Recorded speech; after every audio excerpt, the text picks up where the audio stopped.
इस चैप्टर का नाम है संविधान संशोधन। प्रक्रिया कह सकते हैं हम इसके पीछे, कॉन्स्टिट्यूशन अमेंडमेंट प्रोसीजर। देखिए, कोई पूछे इसका मतलब क्या होता है। देखो, संविधान तो हम जानते ही, हमारा संविधान है। अब संविधान का मतलब हमारे यहाँ क्या है? एक प्रियम्बल है, प्रस्तावना, इसके अलावा 22 पार्ट्स है, 395 आर्टिकल्स है और 12 शेड्यूल्स है, अनुसूचियां हैं। ठीक है, अब सुनिए मेरी बात ढंग से। ये जो संविधान है, इनमें ये सब चीजें हैं। इसको हम बोलते हैं भाग, इसको बोलते हैं अनुच्छेद और इसको बोलते हैं अनुसूचियां, 12 अनुसूचियां। ठीक है, यदि इस पूरे पोर्शन में हम इसके माध्यम से, किसके माध्यम से? संसद परिवर्तन करते हैं। क्या करते हैं? परिवर्तन। तो उसको हम बोलते हैं संविधान संशोधन प्रक्रिया। ठीक है, किसके माध्यम से होती है? संसद। यानी हमारे देश में केवल पार्लियामेंट के पास ये राइट है कि वो कॉन्स्टिट्यूशन को चेंज कर सकता है, बाकी राज्यों के पास ये राइट्स नहीं है। कुछ मामलों में राज्य सपोर्टिव नेचर में आते हैं, वो मैं समझाऊंगा। अब संसद में आपको पता है कितने हाउस होते हैं? लोकसभा, राज्यसभा, और संसद में एक इंपॉर्टेंट अंग होता है राष्ट्रपति। कौन होता है? राष्ट्रपति।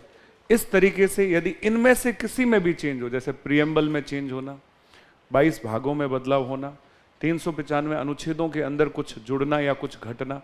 अच्छा, होता क्या है? परिवर्तन का मतलब 3 चीजें होगी। पहली चीज एडिशन, दूसरी डिलीशन और तीसरी मॉडिफिकेशन। मतलब या तो चीज ऐड होगी या फिर चीज क्या होगी? डिलीट होगी या फिर क्या होगी? मॉडिफाई होगी। तो इस तरह की नेचर परिवर्तन कहलाती है। और परिवर्तन के लिए संविधान में जो शब्द है उसे हम बोलते हैं अमेंडमेंट। क्या बोलते हैं? अमेंडमेंट। इसको बोलते हैं संशोधन।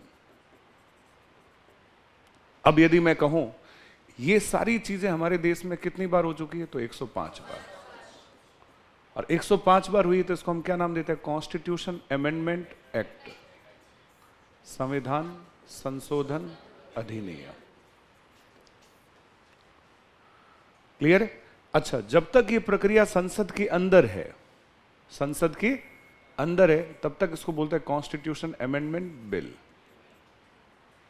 क्या बोलते हैं? बिल। बस फर्क ये है, संविधान संशोधन विधेयक, संविधान संशोधन विधेयक। लेकिन जैसे इस विधेयक पर प्रेसिडेंट के सिग्नेचर हो जाए तो ये क्या बन जाएगा? संविधान संशोधन अधिनियम। तो अभी तक हमारे देश में कितने अधिनियम हो चुके हैं? 105। क्लियर है? और इसकी शुरुआत सबसे पहले 1950 से ही हो गई थी। 1950 में पहला कॉन्स्टिट्यूशन अमेंडमेंट बिल रखा गया पार्लियामेंट में, लेकिन वो पास हुआ जून 1951 में। कब हुआ? जून 1951। 18 जून की तारीख थी जिस दिन वो लागू हुआ। अब सुनिए, संसद जैसे ही अधिनियम बनाएगी, संसद ने काम खत्म किया, संविधान में बदलाव कर दिया। और बदलाव 3 तरीके से हुआ, या तो जुड़ा या घटा या किसी के अंदर कुछ मॉडिफाई हुआ। अब संसद के बाद अगली भूमिका किसकी, वो समझना। पार्लियामेंट के बाद नेक्स्ट रोल है गवर्नमेंट का। तो यानी लेजिस्लेटिव के बाद अगला रोल एग्जीक्यूटिव। ये बहुत जरूरी है। संसद जैसे संशोधन करेगी, संसद का काम खत्म। अब संसद का कोई रोल नहीं है उसको लागू करने में। लागू करने का काम कौन करती है? सरकार, एग्जीक्यूटिव। लागू करने का काम कौन करती है? एग्जीक्यूटिव। और अभी एग्जीक्यूटिव के हेड कौन है? कॉन्स्टिट्यूशन फॉर्म में तो प्रेसिडेंट ही है, लेकिन व्यवहारिक रूप से कौन है? मोदी। तो नरेंद्र मोदी और उनकी जो मंत्री परिषद है, उनकी काउंसिल ऑफ मिनिस्टर है, वो इस अधिनियम को क्या कर सकती है? लागू कर सकती है। कई बार ऐसा होता है कि अधिनियम बन जाते हैं लेकिन सरकार कई वर्षों तक उसको लागू ही नहीं करती। तो लागू करने का काम पार्लियामेंट का नहीं है, पार्लियामेंट का काम केवल बनाना है। और लागू करने के लिए पार्लियामेंट फोर्स भी नहीं कर सकती। हमारे देश में पार्लियामेंट अपना काम करेगी। यदि लागू करने के लिए पार्लियामेंट फोर्स कर सकती तो इसका मतलब एग्जीक्यूटिव में इंटरफेयर हो सकता था। किस में इंटरफेयर हो सकता था? एग्जीक्यूटिव। लेकिन इस रूप में हम कहें तो पार्लियामेंट अपना काम करती, कानून बनाना। हाँ, ये अलग बात है कि एग्जीक्यूटिव में वही लोग हैं जो पार्लियामेंट के हैं, और एग्जीक्यूटिव जो भी काम करती है पार्लियामेंट में उसको लेके सवाल पूछे जाते हैं। तो यूं देखा जाए तो कभी कभी एग्जीक्यूटिव के पास एक्चुअल पावर है, लेकिन उस पावर को शो करके बताना पड़ता है कहां पे? लेजिस्लेटिव में। तो कानून बनाने को लेकर अंतिम शक्ति केवल किसकी है? संसद की। क्लियर है? अब संसद ने जैसे कानून बनाया उसको लागू करने को लेकर संसद सरकार पे, हाँ, संसद अंदर दबाव डाल देगी। लोकसभा में, राज्यसभा में जब सवाल पूछे जाएंगे कि देखो अधिनियम इतने वर्षों से बन गया, आप लागू क्यों नहीं कर रहे हो? और बनने के बाद जुडिशरी भी इंटरफेयर कर सकती है, सुनना ढंग से। जैसे ही कानून बना दिया और वो कानून यदि कॉन्स्टिट्यूशन की मर्यादा के अनुरूप नहीं है, कॉन्स्टिट्यूशन की इमोशंस या भावना के अकॉर्डिंग नहीं है, और इलीगल या अनकॉन्स्टिट्यूशनल है, तो जुडिशरी उसका रिव्यू कर सकती है, उसे हम बोलते हैं जुडिशियल रिव्यू। लेकिन वो तब होता है जब ये अधिनियम बन जाता है। याद रखना, बिल में और एक्ट में डिफरेंस होता है। बिल पार्लियामेंट में विचाराधीन है, अभी तक उस पर सिग्नेचर नहीं हुआ। तो कोई पूछे बिल क्या है? बिल पूछे तो बिल अपने आप में संसद के अंदर की प्रक्रिया है। बिल संसद के अंदर की प्रक्रिया है, वो जब तक संसद में रहेगा तब तक बिल कहलाएगा। जैसे प्रेसिडेंट उस पर सिग्नेचर करेगा वो बिल नहीं होगा, अब वो क्या बन जाएगा? एक्ट बन जाएगा, अधिनियम बन जाएगा। और अधिनियम को हम हमारी भाषा में कानून कहते हैं। क्या बोलते हैं? कानून। यही होते हैं कानून। हर कानून का अपना एक गजट होता है, उसका पूरा एक मॉड्यूल होता है, और फिर वो कानून लागू होता है हमारे बीच में। सेम संशोधन का भी प्रोसेस होता है। क्लियर है? जैसे उदाहरण के तौर पे हमारे देश के संविधान के अनुच्छेद 15 में और 16 में फंडामेंटल राइट्स में राइट टू इक्वलिटी है, समानता का अधिकार। कौन सा अधिकार है? समानता।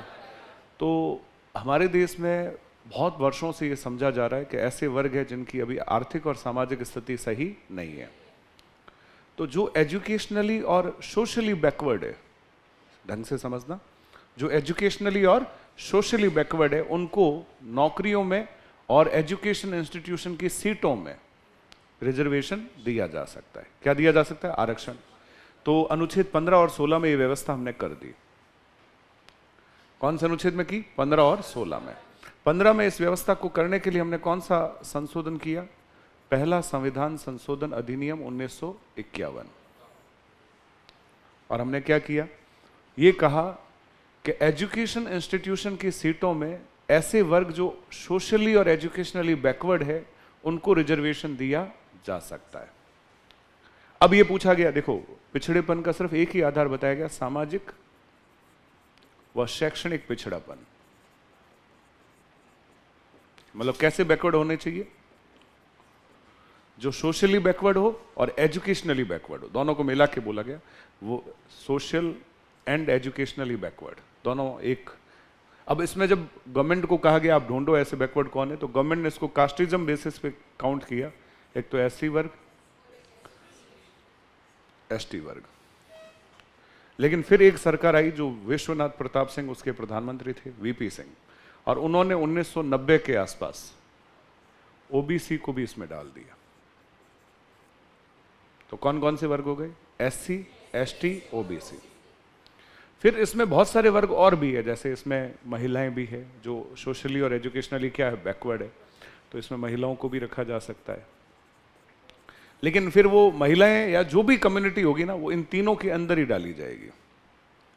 मतलब एससी एसटी में पुरुषों का अलग और महिलाओं का अलग, ओबीसी में पुरुषों का अलग और महिलाओं का अलग, इस तरह से। तो मुख्य रूप से पहले दो कम्युनिटी और तीसरी कैटेगरी कौन सी थी? ओबीसी। समझना ढंग से। तो एससी हो गया, एसटी हो गया और ओबीसी हो गया। इनको ये कहा गया कि नौकरियों में और एजुकेशन इंस्टीट्यूशन की सीटों में आरक्षण दिया जा सकता है। कौन से अनुच्छेद में लिखा गया? 15 और 16। आरक्षण की व्यवस्था तो इनबिल्ट थी, जब संविधान बनाया तब थी, लेकिन शैक्षणिक संस्थानों की सीटों में आरक्षण मिलेगा, ये कौन से संशोधन में किया? पहले। और इसके लिए अनुच्छेद जुड़ा 15(4). क्या जुड़ा? और बाद में हायर एजुकेशन इंस्टीट्यूशन की सीटों के लिए कौन सा जुड़ा? 15(5). समझो, ऐसे अनुच्छेद जोड़े गए, तो इसका मतलब क्या हुआ? एडिशन हुआ। इसके लिए कोई न कोई संशोधन हुए होंगे। इसके लिए कोई न कोई संशोधन हुआ। 15(4) जोड़ने के लिए कौन सा संशोधन हुआ? पहला। और 15(5) जोड़ने के लिए 93 नंबर है कॉन्स्टिट्यूशन अमेंडमेंट एक्ट। ठीक है। अब रिसेंटली एक मुद्दा चला कि हमारे देश में जनरल में भी ऐसी बहुत सारी कम्युनिटी है जो इकोनॉमिकली बैकवर्ड है। कैसी बैकवर्ड है? इकोनॉमिकली। आर्थिक रूप से पिछड़े लोगों को भी आरक्षण देना जरूरी है और उसके लिए कैटेगरी बनाई जा सकती है जिसे नाम दिया जा सकता है EWS। कैटेगरी का नाम क्या होगा? EWS। तो EWS को आरक्षण कैसे दिया जाए? तो इसके लिए सीधी सी बात है, यदि EWS को आरक्षण देना है तो संविधान में तो आरक्षण के दो ही आधार लिखे हुए हैं, सामाजिक पिछड़ापन और शैक्षणिक। ऐसे कम्युनिटी जो सोशली और एजुकेशनली बैकवर्ड हो। तो फिर इकोनॉमिकली बैकवर्ड तो लिखा हुआ ही नहीं है। तो इकोनॉमिकली बैकवर्ड लिखने के लिए संविधान में क्या करना होगा? परिवर्तन करना होगा।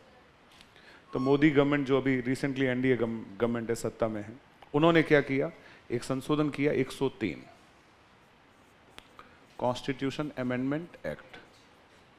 और कौन से अनुच्छेदों में परिवर्तन किया? 15 और 16। और क्या किया? EWS को मैक्सिमम 10% तक क्या दे दिया? आरक्षण। तो अभी तक सोशली और एजुकेशनली बैकवर्ड को मैक्सिमम आरक्षण कितने परसेंट था? 50। और EWS को अलग से कितना दे दिया? 10। इस तरह से देश में आरक्षण की व्यवस्था को और कंटिन्यू किया। क्लियर है? तो पहले जो आरक्षण मिल रहा था वो मिल रहा था कैसे? सामाजिक और शैक्षणिक रूप से पिछड़े वर्गों को। और अब आरक्षण मिल रहा है आर्थिक रूप से पिछड़े वर्गों। यानी आर्थिक शब्द आरक्षण के तौर पे संविधान में कब जुड़ा? 2019 में। कब जुड़ा? 2019। अब इसके लिए क्या किया होगा? सुनिए, पहले किसी एक हाउस में बिल रखा होगा, उससे पास किया होगा मेजोरिटी से। क्लियर है? फिर दूसरे हाउस में भेजा होगा, उसमें पास किया होगा मेजोरिटी से। दोनों हाउस से पास हुआ होगा, फिर प्रेसिडेंट ने उस पर क्या किए होंगे? सिग्नेचर।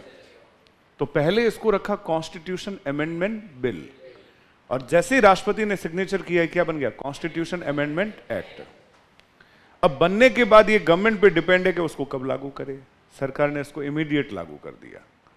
क्लियर है? 2019 में ही लागू किया, जनवरी 2019 में। आई थिंक 12 जनवरी की डेट थी। गवर्नमेंट ने इसको इंप्लीमेंट भी कर दिया। क्लियर है? तो गवर्नमेंट जब इंप्लीमेंट करती है तो इसको बोलते हैं अधिसूचित करना। क्या करना? नोटिफाई करना। क्या करना? किसी कॉन्सेप्ट को यदि पार्लियामेंट पास कर दे तो एक्ट बनता है, लेकिन एक्ट केवल बनता है, उसे इंप्लीमेंट करने के लिए उसे अधिसूचित करना जरूरी। और अधिसूचित करने का काम जो संस्था करती है उसे बोलते हैं एग्जीक्यूटिव। और अधिसूचित करने को ही हम बोलते हैं लागू करना। इसे कमेंसमेंट भी बोला जाता है। क्या बोला जाता है? कमेंसमेंट। चीज इंप्लीमेंट हो चुकी है। क्लियर है? तो ये हमारे देश की व्यवस्था है। ऐसे हमारे देश में संविधान में संशोधन होता है। और अभी तक 105 बार संविधान में संशोधन अधिनियम हो चुके हैं, मतलब पास हो चुके हैं, पारित हो चुके हैं। अब हो सकता है कि ये 105 के 5 लागू हुए हो या नहीं हुए हो, इसको लेके बात है, समझनी है। क्लियर है? जैसे इसमें से एक संशोधन आया था 99 कॉन्स्टिट्यूशन अमेंडमेंट एक्ट 2015, और इसका उद्देश्य था जजों की नियुक्ति के लिए एक आयोग बनाना जिसका नाम था नेशनल जुडिशियल अपॉइंटमेंट कमीशन। जैसे एनजेक बना, एनजेक का मतलब होता है जजों की नियुक्ति के लिए एक आयोग, और अभी जजों की नियुक्ति एक पैनल करता है जिसे कॉलेजियम कहते हैं। क्या बोलते हैं? कॉलेजियम। तो ये एनजेक जैसे ही बना, सुप्रीम कोर्ट ने इसका क्या किया? जैसे मैंने अभी आपको कहा, जुडिशियल रिव्यू किया, और सुप्रीम कोर्ट ने कहा कि ये हमारे संविधान का क्या है? उल्लंघन है, ये अनकॉन्स्टिट्यूशनल है, इलीगल एक्ट है। क्योंकि इसको पहले तो ये पास हो गया पार्लियामेंट से, और एग्जीक्यूटिव ने इसे 13 अप्रैल 2015 को लागू भी कर दिया। कब लागू किया? 13 अप्रैल 2015। जैसे ही एग्जीक्यूटिव ने इसे लागू किया, क्या हुआ? सुप्रीम कोर्ट की एक एडवोकेट एसोसिएशन है जो इन चीज़ों को सीधा सुप्रीम कोर्ट में याचिका के तौर पे ले जाती है। इसको चैलेंज किया गया कि साहब इसमें अनुच्छेद 50 का उल्लंघन है। एग्जीक्यूटिव जुडिशरी में क्या कर रही है? इंटरफेयर कर रही है, जो कि जुडिशरी हमारे देश में क्या होनी चाहिए? स्वतंत्र होनी चाहिए। तो स्वतंत्र न्यायपालिका के प्रोविजन का उल्लंघन है। जैसे ही ये प्रोविजन आया, कोर्ट में इसको चैलेंज हुआ, कोर्ट ने इसका रिव्यू किया और कोर्ट ने, आई थिंक जहां तक मुझे याद है, 4:1 में 5 जजों की बेंच बैठी, जिसके अध्यक्ष उस समय के चीफ जस्टिस जगदीश सिंह खेहर थे। कौन थे? जगदीश सिंह खेहर। और सुप्रीम कोर्ट ने कह दिया कि एनजेक अनकॉन्स्टिट्यूशनल और इलीगल है। तो 99 कॉन्स्टिट्यूशन अमेंडमेंट आज तक देश में लागू, मतलब एक बार हुआ, लेकिन बाद में इस पूरे संशोधन को ही क्या कर दिया? खारिज। एनजेक खत्म हो गया, वापस से सेम सिस्टम लागू हो गया। क्लियर है? तो देखो, 3 संस्थाओं की अपनी अपनी भूमिका है, लेकिन लेजिस्लेशन अपना काम करती है। लेजिस्लेशन मतलब संसद, और संसद क्या करती है? संशोधन करती है। अब यदि ये पूछा जाए क्या भारत में संशोधन की शक्ति राज्यों के पास है? क्या राज्य ऐसा इनिशिएटिव ले सकते हैं? नहीं। हाँ, कहीं कहीं राज्यों का सपोर्ट मांगा जाता है, लेकिन राज्य ऐसा इनिशिएटिव नहीं ले सकते, क्योंकि ऐसा बिल हमेशा इनिशिएट करने का राइट केवल किसके पास है? पार्लियामेंट, संसद के पास है। ठीक है? तो ये मुद्दा आपको समझ में आया सर, या कोई डाउट है? सवाल पहला सवाल सुनिए। ऐसा सवाल आपसे पूछा जा सकता है, भारत के संविधान में संशोधन कौन करता है? संसद। कौन करती है? संसद। दूसरा सवाल, भारतीय संविधान में अब तक कितनी बार संशोधन हुआ है? अमेरिका के कॉन्स्टिट्यूशन में मात्र 27 बार। इसीलिए अमेरिका का कॉन्स्टिट्यूशन कंपैरेटिव रिजिड है, लेकिन हमारे संविधान में ये 105 के अलावा भी संशोधन हुए हैं। अब आप कहोगे सर आपने तो कहा 105 बार ही हुआ है। अब सुनना, कई ऐसे मामले हैं जहां संशोधन होते हैं लेकिन उनको नंबरिंग देने की आवश्यकता नहीं है, और यदि उनको नंबरिंग दी जाती तो संशोधनों की संख्या हमारे देश में लगभग 1000 क्रॉस कर चुकी होती। इसका मतलब हमारे देश के सिस्टम में संविधान में संशोधन की प्रक्रिया कहीं कहीं वर्णित भी है और कहीं कहीं हमें एकदम ट्रांसपेरेंट फॉर्म में नहीं दिखती। तो ट्रांसपेरेंट फॉर्म में जो दिखती है उस रूप में हमारे संशोधन कितने हैं? 105। और इसके लिए जो प्रोसेस होता है उसे बोलते हैं आर्टिकल 368, और इसे बोलते हैं संविधान संशोधन की प्रक्रिया। लेकिन कहीं कहीं 368 की भी आवश्यकता नहीं होती और संविधान में बदलाव हो जाता है। पार्लियामेंट सिंपल मेजोरिटी से संविधान को बदल सकता है। किसको बदल सकता है? संविधान को। और उसके लिए यदि हम नंबरिंग को जोड़ते तो अभी तक कई संशोधन हो चुके होते हैं। इसीलिए हमारे संविधान के लिए दुनिया में ऐसे कहा जाता है, ना तो ये बहुत ज्यादा रिजिड है और ना ही बहुत ज्यादा फ्लेक्सिबल, ये दोनों का मिक्सचर है। यानी संविधान में संशोधन करना कहीं कहीं बहुत ही ज्यादा मुश्किल तो कहीं बहुत ही ज्यादा सरल है। इसलिए भारतीय संविधान कठोरता और लचीलेपन का मिश्रण है। ये पॉइंट यहां क्लियर होगा। क्लियर है? और वो कैसे होगा सुनिए। पूछे, अब बिल्कुल नए सिरे से, अभी तक आपने पढ़ा वो एक अलग बिंदु होगा जो मैं इंट्रोडक्शन फॉर्म में लिखूंगा। दूसरा बिंदु है संविधान में संशोधन, कॉन्स्टिट्यूशन में अमेंडमेंट। कोई पूछे कितने प्रकार से होता है, तो 3 प्रकार से होता है। कितने प्रकार से होता है? 3। बहुत सिंपल है समझना। अब 3 प्रकार से होता है, इसको समझने के लिए मैं एक यहां चार्ट डेवलप कर रहा हूं। सबसे पहले लिख रहा हूं साधारण बहुमत से।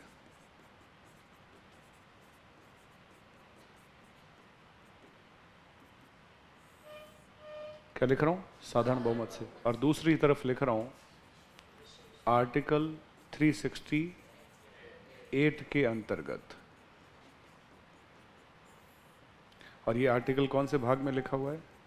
भाग 20। और इसके अंदर साफ तौर पे ये सब लिखा हुआ भी है, संविधान संशोधन प्रक्रिया। ठीक है? और इसमें जैसे मैंने इसको मान लिया पहला टाइप, और इसके अंदर मैं 2 टाइप और डेवलप कर रहा हूं। दूसरे टाइप को मैंने नाम दिया स्पेशल मेजोरिटी से, और इसको मैंने नाम दिया विशेष बहुमत से, और तीसरे वाले को मैंने नाम दिया विशेष बहुमत संसद द्वारा प्लस कम से कम आधे राज्यों का अनुसमर्थन सपोर्ट प्राप्त करना अनिवार्य।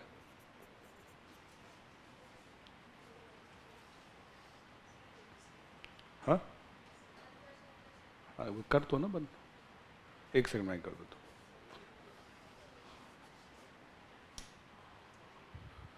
ठीक है, तो इंडियन कॉन्स्टिट्यूशन में कितनी बार कितने तरीके से चेंज किया जा सकता है? 3। सुनिए ढंग से, साधारण बहुमत से, यानी सिंपल मेजोरिटी, इसको क्या बोलते हैं? सिंपल मेजोरिटी से। तो सुनिए, सिंपल मेजोरिटी से किसके द्वारा? संसद द्वारा। विशेष बहुमत से भी किसके द्वारा? संसद द्वारा। मैंने अभी कहा पार्लियामेंट ही कॉन्स्टिट्यूशन को क्या कर सकती है? बदल सकती है। सुनिए ढंग से समझना, अभी तक जो मैंने आपको कहा कि 105 कॉन्स्टिट्यूशन अमेंडमेंट एक्ट हो चुके हैं, ये इसके अंतर्गत हुए, हो चुके हैं।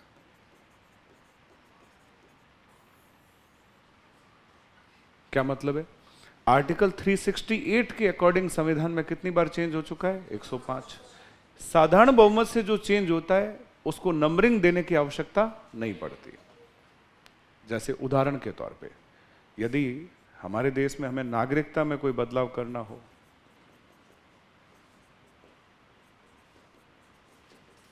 कोई कानून लाना हो, तो पार्लियामेंट उसको क्या करेगी? दोनों हाउस से पास करेगी, राष्ट्रपति सिग्नेचर कर देगा, और कौन सी मेजोरिटी से दोनों हाउस में पास हो जाएगा? सिंपल। और यदि मैं कहूं केवल नागरिकता कानून में अभी तक कितनी बार बदलाव हो चुका है, तो आप सोचोगे 10-20 बार बदलाव हो चुका है।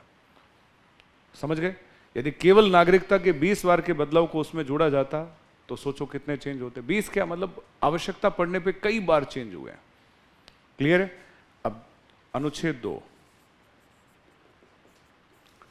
नए राज्यों का प्रवेश या स्थापना तथा किसी बाहरी क्षेत्र को भारत संघ में शामिल करना। किसी भी बाहरी क्षेत्र को, जैसे हमने सिक्किम को कहां शामिल किया? बाहरी क्षेत्र को संघ में शामिल करना।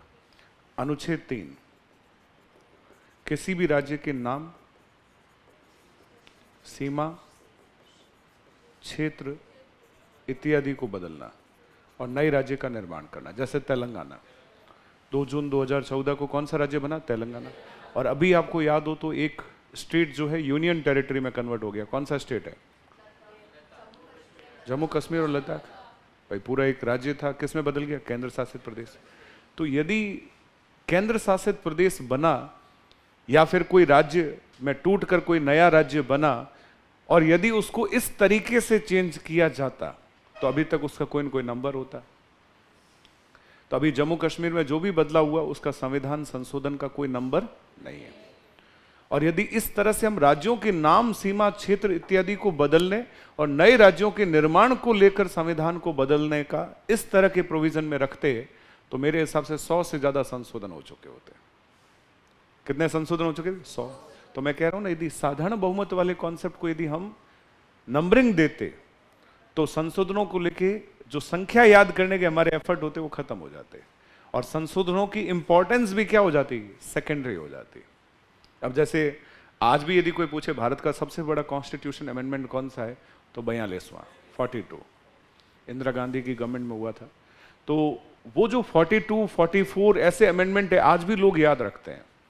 क्यों याद रखते हैं? क्योंकि उनको संख्या पता है 105 ही हुई है। कितने वर्षों में? लगभग 70-72 वर्षों में। यानी आने वाले 100 वर्षों में लगभग 120-125, और आने वाले 200 वर्षों में लगभग होंगे 200, 225। तो ऐसे में कौन से संशोधन में क्या जरूरी बात थी, ये आने वाली जनरेशन आराम से समझ सकती है। लेकिन यदि इसको भी हम नंबरिंग देते होते तो मैंने कहा ना, सिर्फ नए राज्यों का प्रवेश, बाहरी क्षेत्र को भारत संघ में डालना और राज्यों के नाम, सीमा, क्षेत्र को बदलना, नागरिकता को बदलना, और भी प्रोविजन है। ऐसे भी हमारे देश में बहुत सारे बदलाव हो चुके हैं कॉन्स्टिट्यूशन में, कहीं ना कहीं छोटे मोटे। क्लियर है? तो इस तरह के बदलाव को सिंपल मेजोरिटी से पार्लियामेंट कर सकती है, लेकिन इसको आर्टिकल 368 के अकॉर्डिंग नहीं रखा जाता, क्योंकि आर्टिकल 368 किस बात की, कौन सी बात करता है? Special majority. और ये कौन सी मेजोरिटी है? Simple majority. बस नेचर में डिफरेंस ये है। नहीं आया समझ में? तो पूछे संविधान में बदलाव कितने तरीके से होता है? 3। कौन कौन से? साधारण बहुमत से और विशेष बहुमत, प्लस विशेष बहुमत वाला जो तीसरा वाला फंडा है, पहले पार्लियामेंट में विशेष बहुमत से पास होगा और फिर कम से कम आधे राज्यों की विधानसभा में भी उसको सिंपल मेजोरिटी से पास करना जरूरी है। अभी राज्य कितने हैं? 28। तो 14 राज्यों में पास होना जरूरी है, कम से कम 14 राज्यों में। अब ये देश के राष्ट्रपति या देश की सरकार या पार्लियामेंट की इच्छा है कौन से राज्यों में भेजे जाए। यदि वेस्ट बंगाल में मोदी सरकार भेजेगी तो पास नहीं होगा, क्लियर है? उन्हीं विधानसभाओं में भेजा जाएगा जहां पास होने की गुंजाइश है। ये उनकी इच्छा पर है कौन से राज्यों में से भेजा जाएगा। राजस्थान में भेजेंगे, पास नहीं होगा। क्यों? वहां बीजेपी, यहां कांग्रेस है। हो भी सकता है, ऐसा कुछ नहीं है। कई राज्यों में, जैसे अब उदाहरण समझो, 101 कॉन्स्टिट्यूशन अमेंडमेंट एक्ट, और हमारे देश में एक कानून लागू हुआ जिसका नाम है GST, goods and service tax. अब देखो, गुड्स एंड सर्विस टैक्स से क्या हुआ, सुनिए। एक अनुसूची है जिसका नाम है 7वीं अनुसूची, 7th schedule of Indian constitution. अब इसमें क्या है? अलग अलग सूचियां हैं, संघ सूची, राज्य सूची, समवर्ती सूची। मैं थोड़ा ढंग से आपको समझाऊंगा। ये यूनियन लिस्ट, स्टेट लिस्ट और कॉन्करेंट लिस्ट। सुनिए, इसमें प्रोविजन क्या था? संघ सूची में जो भी विषय, इस पर कानून कौन बनाता है? केंद्र यानी संसद। राज्य सूची में जो भी कानून है उस पर राज्य सरकार या राज्य विधानमंडल, स्टेट लेजिस्लेचर। और समवर्ती सूची में सेंटर और स्टेट दोनों। ठीक है? अब सुनिए, मैं सिर्फ टैक्स की बात करूंगा। टैक्स कौन लगाती है? गवर्नमेंट। किस पे लगाती है? नागरिकों पे। तो आप ये कह सकते हैं कर क्या होता है? तो कर वह अनिवार्य भुगतान है जो सरकार द्वारा नागरिकों से वसूल किया जाता है। सरकार द्वारा नागरिकों से लिया नहीं जाता, क्या किया जाता है? वसूल किया जाता है। और जिससे गवर्नमेंट को इनकम प्राप्त होती है, जिससे गवर्नमेंट को क्या होती है? इनकम। और वो गवर्नमेंट की रेवेन्यू इनकम होती है। गवर्नमेंट की कौन सी इनकम होती है? रेवेन्यू। तो कर बहुत जरूरी होता है। अब सुनिए, कर आएगा तो पैसा आएगा, और पैसा आएगा तो बजट बनेगा, बजट बनेगा तो देश चलेगा। सीधी चीजें जुड़ी हुई है। यानी बिना पैसे के देश कुछ नहीं कर सकता। जैसे हम कहते हैं सड़क नहीं बनी, पानी व्यवस्था नहीं है, बिजली नहीं है, हॉस्पिटल नहीं है, ये बड़ी बड़ी चीजें हैं। इंफ्रास्ट्रक्चर हो गया, बुनियादी ढांचा, ये बहुत जरूरी है। गवर्नमेंट से हम यही तो उम्मीद करते हैं। तो गवर्नमेंट से हमारी बहुत सारी उम्मीद है, और वो उम्मीद के लिए सरकार को क्या चाहिए? पैसा। तो सरकार अपने एसेट बनाने के लिए, हम पर क्या लगाती है? टैक्स। जो भी सुविधा हमें देती है। टैक्स 2 प्रकार के होते हैं, डायरेक्ट और इनडायरेक्ट। यदि इनकम पर टैक्स लगे तो डायरेक्ट होता है, और प्रोडक्शन पे टैक्स लगे तो इनडायरेक्ट होता है।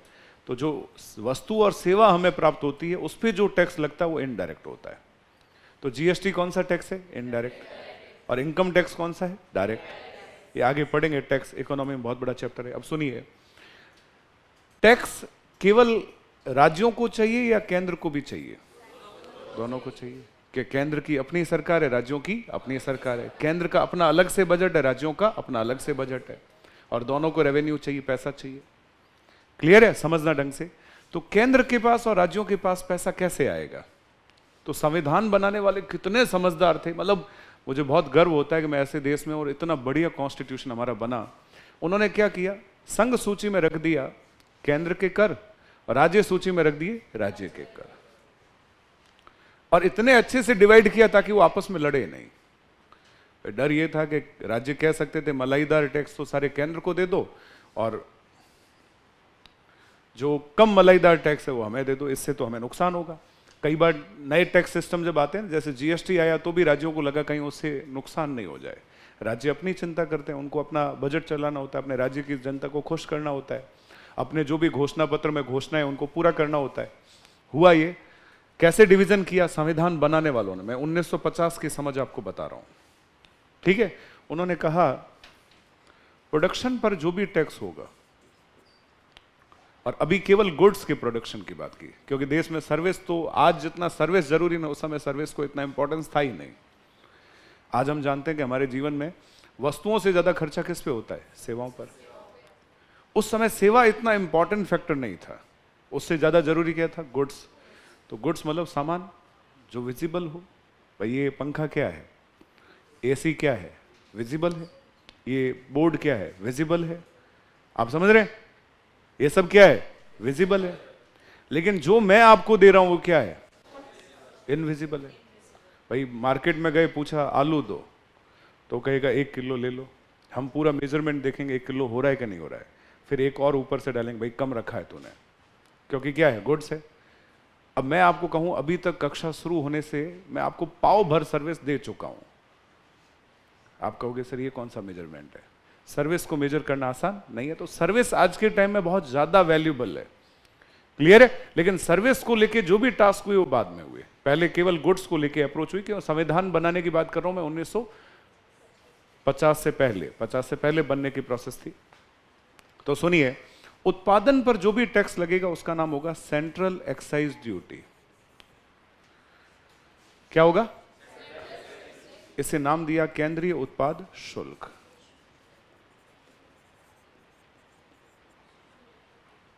Central excise duty. तो जितनी भी वस्तुओं का देश में उत्पादन होगा, चाहे कोई वस्तु हो, पंखा हो, कोलगेट हो, कोई वस्तु हो, उत्पादन होगा, तो उसके ऊपर टैक्स कौन लेगा? केंद्र। तो राज्यों ने कहा कि साहब हमें तो कुछ नहीं मिलता। तो याद रखना, वस्तु में 2 चीज होती है, एक तो होता है प्रोडक्शन और एक होती है बिक्री। बिक्री को हम बोलते हैं सेल्स। तो राज्यों को कहा कि ठीक है, आप एक काम करो, बिक्री कर आप ले लो। जब भी कोई वस्तु बिकेगी तो सही, बनने से क्या होता है भाई? वस्तु के निर्माण के अंदर जैसे ही निर्माण हो जाता है उसके बाद 2 चरण होते हैं। एक तो भाई निर्माण वाला चरण क्या कहलाता है? उत्पादन। और उसके बाद उसको क्या करना होता है? बेचना। तो निर्माण पर जो उत्पादन पर कर लगेगा वो हम रखेंगे, और बिक्री पर जो कर लगेगा वो आप रखना। राज्य संतुष्ट हो गए। राज्यों का सबसे बड़ा टैक्स कौन सा बन गया? Sale tax. अभी तो चलो जीएसटी आने के बाद सारे डिपार्टमेंट एक हो गए। पहले सेल टैक्स डिपार्टमेंट केवल राज्यों के डिपार्टमेंट को कहा जाता था, और सेंट्रल एक्साइज डिपार्टमेंट नाम से ही है, अलग से इनके लिए विभाग बनते थे, क्लियर है। अब देखो, तो राज्यों ने कहा कि साहब सारी वस्तुओं का उत्पादन तो आपने ले लिया, हमें केवल बिक्री दी। तो संविधान बनाने वालों ने कहा कि एक काम करते हैं, जितनी भी नशीली वस्तुएं होगी उसकी उत्पादन और बिक्री दोनों तुम्हारी। तो राज्यों को लगा हाँ, देश में लोग नशा तो करते ही हैं, भाई शराब है, तंबाकू है, क्लियर है। तो स्टेट एक्साइज ड्यूटी, नशीली वस्तुओं को क्या नाम दे दिया? State excise duty. और हिंदी में क्या बोलते हैं? राज्य उत्पाद शुल्क। किसके पास चला गया? राज्यों के पास। इसे हम आबकारी बोलते हैं। क्या बोलते हैं? व्यावहारिक भाषा में एक्साइज ड्यूटी बोलते हैं, लेकिन state excise duty, central excise duty अलग होती है। मतलब नशीली वस्तुओं को छोड़कर जितनी वस्तुओं का उत्पादन होगा उस पर केंद्र कर लगाएगा, और नशीली वस्तुओं के उत्पादन पर कर कौन लगाएगा? राज्य। और उसे नाम दिया गया आबकारी शुल्क। और आप इंग्लिश में बोल सकते हैं स्टेट एक्साइज ड्यूटी। क्या बोल सकते हैं? State excise duty. ठीक है, हो गया। राज्यों को यह भी कहा गया जितने भी मनोरंजन होंगे, मतलब सिनेमा हॉल वगैरह इस तरह की जो चीजें होगी, एंटरटेनमेंट टैक्स वो आप ले लो। राज्य इससे भी संतुष्ट हो गए। मतलब हर जगह डिवीजन कर दिया, ये संघ सूची में रखा गया, ये राज्य सूची। इस तरह से बहुत सारे टैक्स डिवाइड किए। जैसे संपत्ति पर जो भी शुल्क होगा वो केंद्र लेगा, ज्यादा बड़ा नहीं होता, कम होता है, क्लियर है। तो इनडायरेक्ट टैक्सेस जो थे ना, उसमें केंद्र और राज्यों में देखा जाए तो राज्यों को ज्यादा प्रॉफिट दिया गया। कौन से टैक्सेस में? इनडायरेक्ट। लेकिन अब आई डायरेक्ट टैक्स की बारी। डायरेक्ट टैक्स केंद्र ने कहा हम रखेंगे और उसमें से एक हिस्सा आपको डिस्ट्रीब्यूट कर देंगे, उसको हम ही लेंगे। तो डायरेक्ट टैक्स में सबसे बड़ा कर होता है आयकर, केंद्र ने रखा। एक होता है कंपनियों की आय पर लगने वाला कर, उसे बोलते हैं कॉर्पोरेट टैक्स, निगम कर, हिंदी में क्या बोलते हैं? जो रिलायंस पे, टाटा पे, सारथी पे जो टैक्स लगता है वो क्या है? निगम कर, कॉर्पोरेट टैक्स। क्लियर है? इस तरह से इसमें रखा। जो कंपनी की आय पर, शुद्ध आय पर जो टैक्स लगता है उसे हम क्या बोलते हैं? निगम कर। तो इस तरह से अलग अलग टैक्स रख ली। यहां भी बहुत सारे टैक्स है, इधर भी बहुत सारे टैक्स है। अब मैं अभी डायरेक्ट टैक्स की बात नहीं कर रहा हूं, ये सब डायरेक्ट टैक्स है, इसको छोड़ दो। मैंने अभी आपको कहा इनडायरेक्ट टैक्स। ऊपर वाले टैक्स कौन से थे? इनडायरेक्ट। तो हमारे देश में ये कहा गया कि देखो जनता क्यों प्रताड़ित हो रही है। मान लो 100 रुपए की वस्तु है, बनाई, सबसे पहले केंद्र ने कहा उसके ऊपर हम कौन सा शुल्क लेंगे? उत्पाद शुल्क। तो 100 पे मान लो केंद्र ने उत्पाद शुल्क लगाया 10%, कितने की हो गई? 110। अब वो वस्तु अभी बिकेगी नहीं, राज्य कहेगा मेरी बारी, राज्य उस पर कौन सा शुल्क लगाएगा? बिक्री कर, सेल टैक्स राज्य लगाएगा, तो 10% और लगा, 121 रुपए। 110 पे फिर 10% लग गया, कितना हो गया? 121 रुपए। और भी पता नहीं कोई फॉर्मेलिटी वाले टैक्स हो गए, तो वस्तु जो 100 रुपए की थी बाजार में आते आते वो 140 150 की हो गई। क्योंकि टैक्स इंटीग्रेटेड नहीं है, केंद्र अलग ले रहा है, राज्य अलग ले रहा है। इससे जनता को क्या? जनता कह रही है टैक्स लेना है तो एक साथ ले लो, तुम जानो तुम्हारे काम जाने, आपस में डिस्ट्रीब्यूट कर दो। तो गुड्स के लिए टैक्स जो था वो पूरा इस तरह से डिवीजन में था। अब हुआ ये 1994 के आसपास हमारे देश में एक नया टैक्स और डेवलप हुआ। इसके लिए संविधान में एक संशोधन हुआ, 88 कॉन्स्टिट्यूशन अमेंडमेंट एक्ट, और वो टैक्स था सर्विस टैक्स, और इसे नाम दिया सेवा कर। क्योंकि एलपीजी मॉडल लागू होने के बाद देश में जैसे नया लिबरलाइजेशन मॉडल आया, हमने दुनिया के साथ अपना कोऑर्डिनेशन बढ़ाया, तो हमें ऐसा लगा वस्तुओं से भी ज्यादा जरूरी क्या है? सेवाएं। आज के टाइम में आप देखो, आप एजुकेशन को लेके, डॉक्टर्स को लेके, हेल्थ को लेके, ट्रांसपोर्टेशन को लेके, टेलीकॉम को लेके आप जो भी खर्च करें वो सब सर्विस है। और हमारे घर का बड़ा बजट आज के टाइम में किस पर खर्च हो रहा है? सर्विस पर। पूरे महीने में पता चलता है कि सिर्फ 100 रुपए में से 10 रुपए गुड्स पे खर्च हुए, और लगभग पता चला 60 70 80 रुपए किस पे खर्च हो गए? सर्विस पे। तो ज्यादा पैसा किस पे खर्च हो रहा है? सर्विस पे। और जब सर्विस इतनी प्रायोरिटी पे इंडिया में डेवलप हो गई, तो गवर्नमेंट को लगा इस पे भी टैक्स लगाना, क्योंकि हम तो अपनी आय क्यों छोड़े। अभी वस्तुओं के उत्पादन पर तो कर लगा ही रहे थे, अब सेवाओं के उत्पादन पर भी सरकार ने कर शुरू किया, और नाम क्या रखा? सेवा कर। अब बताओ सेवा कर कौन लेगा? केंद्र। तो देखो मुद्दा क्या है, मैं मुद्दे पे आ रहा हूं। केंद्र अलग कर लगा रहा है, राज्य अलग कर लगा रहा है। क्लियर है? क्यों ना दोनों मिलकर एक कर लगाए, एक ही टैक्स लगाए, और दोनों मिलकर एक टैक्स बना दे। एक देश एक कर एक बाजार। इसीलिए एक प्रोविजन पार्लियामेंट में रखा गया और नाम रखा जीएसटी। तो जीएसटी बिल पार्लियामेंट में रखा गया। लेकिन ढंग से समझना, जीएसटी बिल जैसे पार्लियामेंट में रखा जाएगा, कौन सी अनुसूची में बहुत बड़ा बदलाव होगा? 7वीं अनुसूची।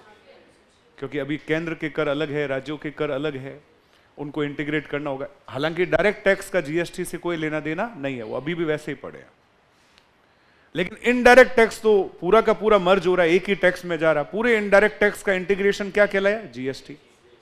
अब जीएसटी जैसे देश में लागू होगा, सुनिए, पहली बात तो संसद को संशोधन करना होगा, और वो संशोधन लोकसभा राज्यसभा में कौन से बहुमत से होगा? विशेष बहुमत से। कौन से बहुमत से होगा? विशेष बहुमत।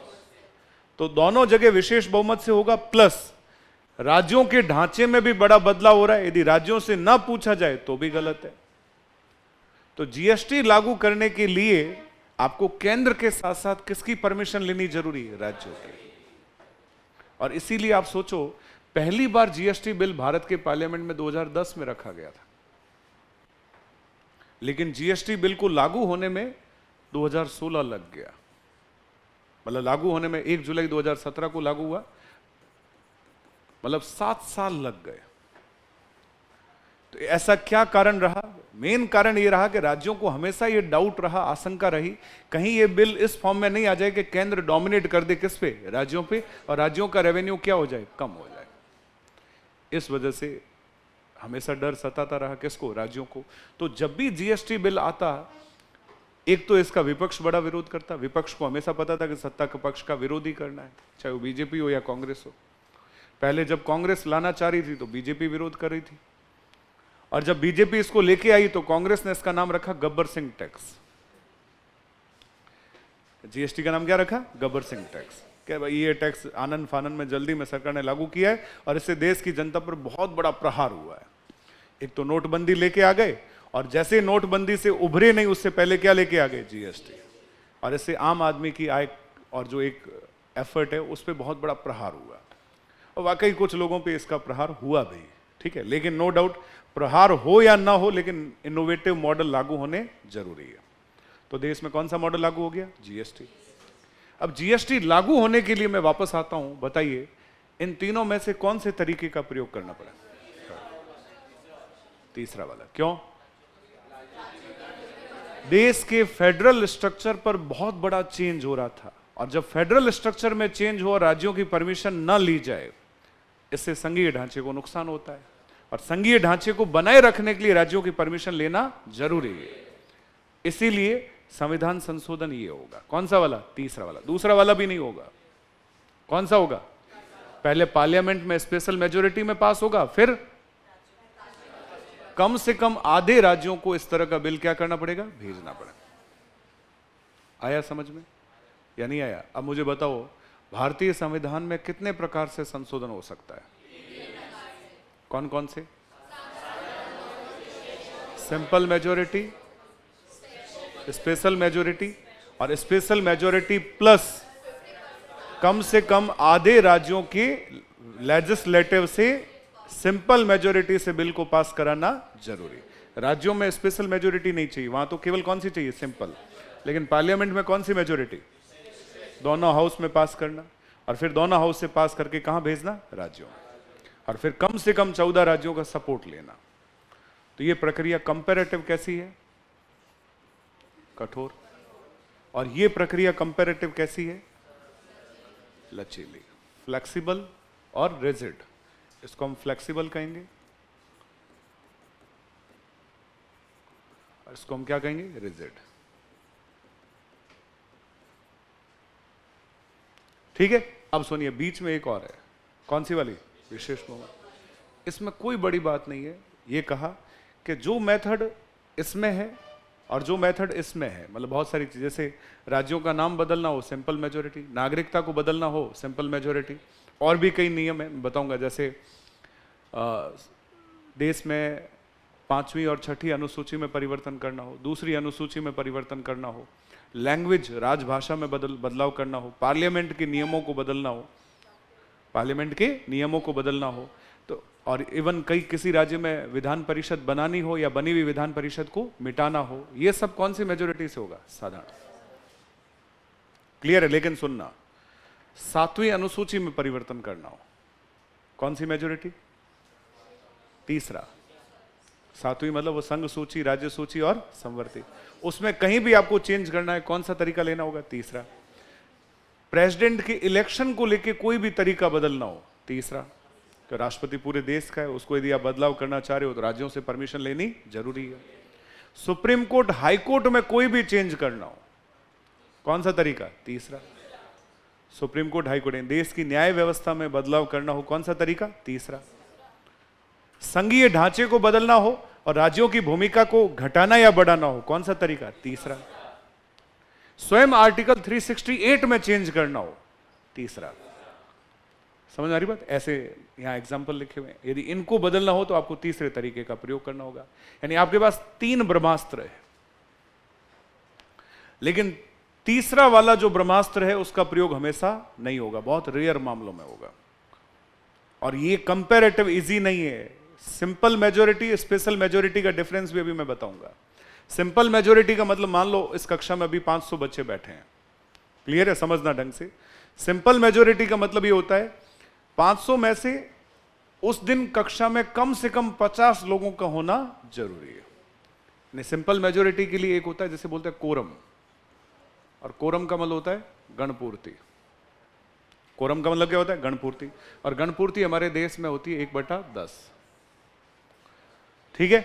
अब चाहे 500 पूरे आ जाए तो भी, जितने भी लोग आए, समझना, उसका यदि आधे 50% + 1 यदि सपोर्ट कर दे तो इसको क्या बोलते हैं, सिंपल मेजोरिटी। जैसे मान लो उस दिन 60 लोग ही आए, कितने लोग आए, 60, और 31 लोगों ने कह दिया टेबल बजा के कि हम पक्ष में हैं, या काउंटिंग कर ली, वहाँ पे लोकसभा में, राज्यसभा में ऐसे लोग होते हैं जो इस तरह के अधिकारी होते हैं जो देखते हैं कि मेजोरिटी आ रही है कि नहीं आ रही है।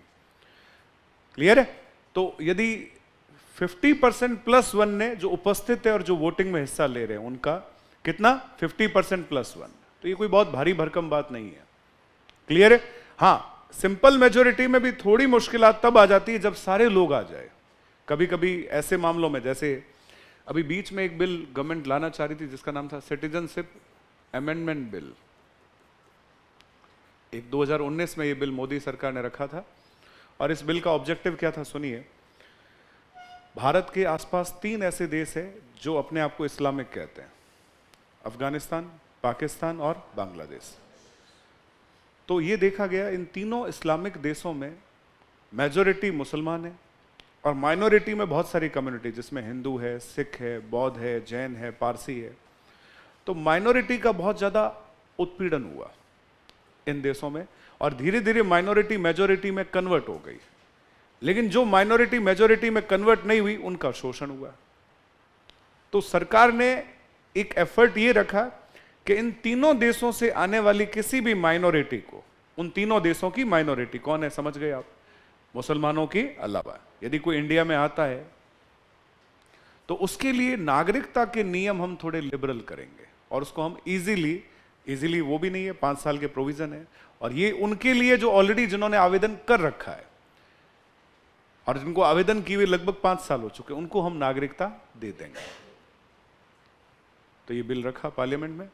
जैसे ये बिल रखा विपक्ष को लगा कि बहुत बड़ा इशू है। उन्होंने एक मुद्दा उठाया, क्या इसमें मुसलमान क्यों नहीं है? क्या मुसलमान इंसान नहीं होते? अब सरकार का ये कहना था कि साहब हम इसमें ये बात नहीं कर रहे हैं कि हिंदू, मुसलमान, सिख, ईसाई, हम ये कह रहे हैं कि हमारे आसपास के 3 देश और तीनों देश मेजॉरिटी में, मतलब वो देश भारत की तरह अपने आप को सेकुलर नहीं कह रहे, वो क्या है? इस्लामिक देश है। उसमें माइनॉरिटी जो, अब हकीकत ये है, आपको पाकिस्तान में देखिए आप, पाकिस्तान में माइनॉरिटी का इतना उत्पीड़न हुआ, जब देश आज़ाद हुआ उस समय माइनॉरिटी का नंबर पढ़ना और अभी पढ़ना, या तो वो मारे जा चुके, या वो पलायन करके इंडिया आ चुके, या फिर उनका धर्म परिवर्तन हो गया। और ये बाउंडेड फॉर्म में करवाया जाता, वहाँ धर्म की खिलाफत कोई नहीं कर सकता। यहाँ जिसका मुंह ढंग से नहीं धुलता वो भी धर्म की खिलाफत करता है। इस देश में फ़र्क है क्योंकि हमारा देश सेकुलर है। तो इन तीनों देशों से आने वाले उन लोगों को सिक्योर करना बहुत ही जरूरी है जो माइनॉरिटी फॉर्म में। कौन से फॉर्म में है? माइनॉरिटी।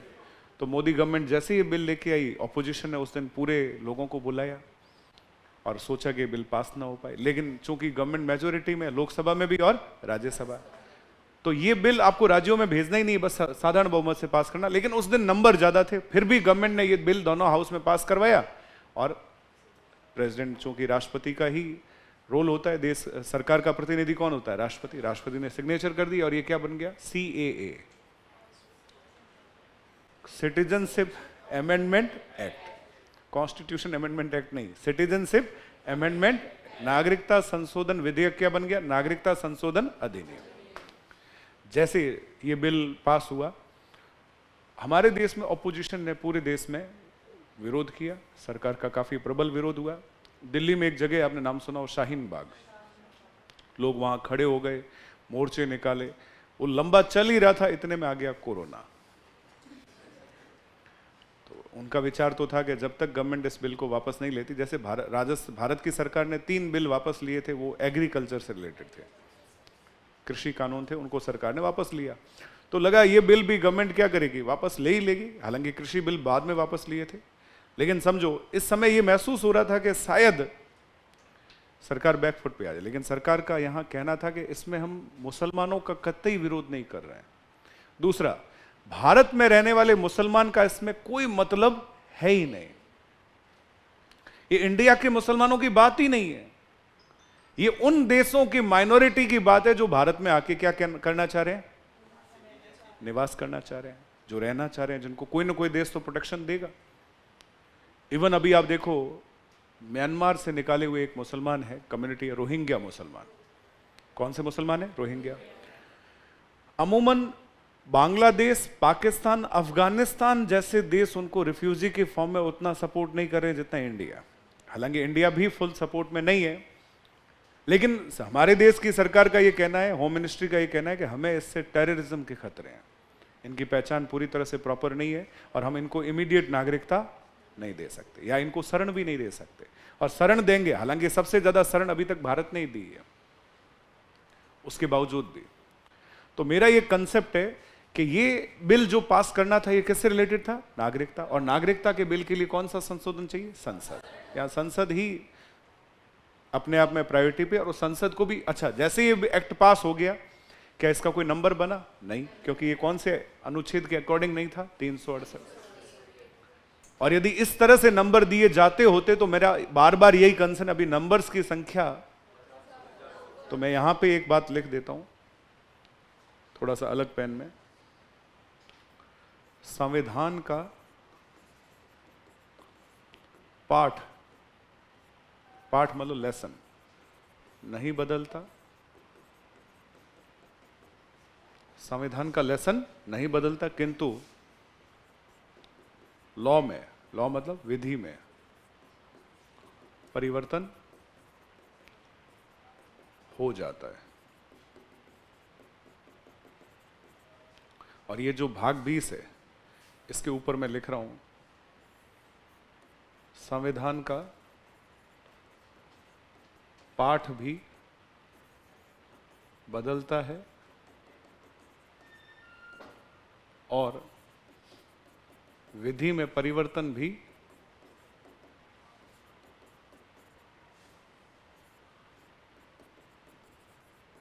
होता है। ठीक है, इसके लिए संविधान के लेसन को बदलने की, संविधान के वो 1 प्रियम्बल, 22 पार्ट्स, 395 आर्टिकल्स, उनको बदलने की कोई आवश्यकता नहीं है, कानून बदल जाता है। कहा इनको भी संविधान संशोधन ही कहा जाता है, लेकिन ये संविधान संशोधन उस संज्ञा में नहीं आते जैसे आर्टिकल 368 कहते हैं। उसमें क्या होता है? संविधान का पाठ भी बदलता है और लॉ में भी चेंजेज होता है। अब आपसे पूछे कितने चेंजेज हो चुके उसके तहत? 105।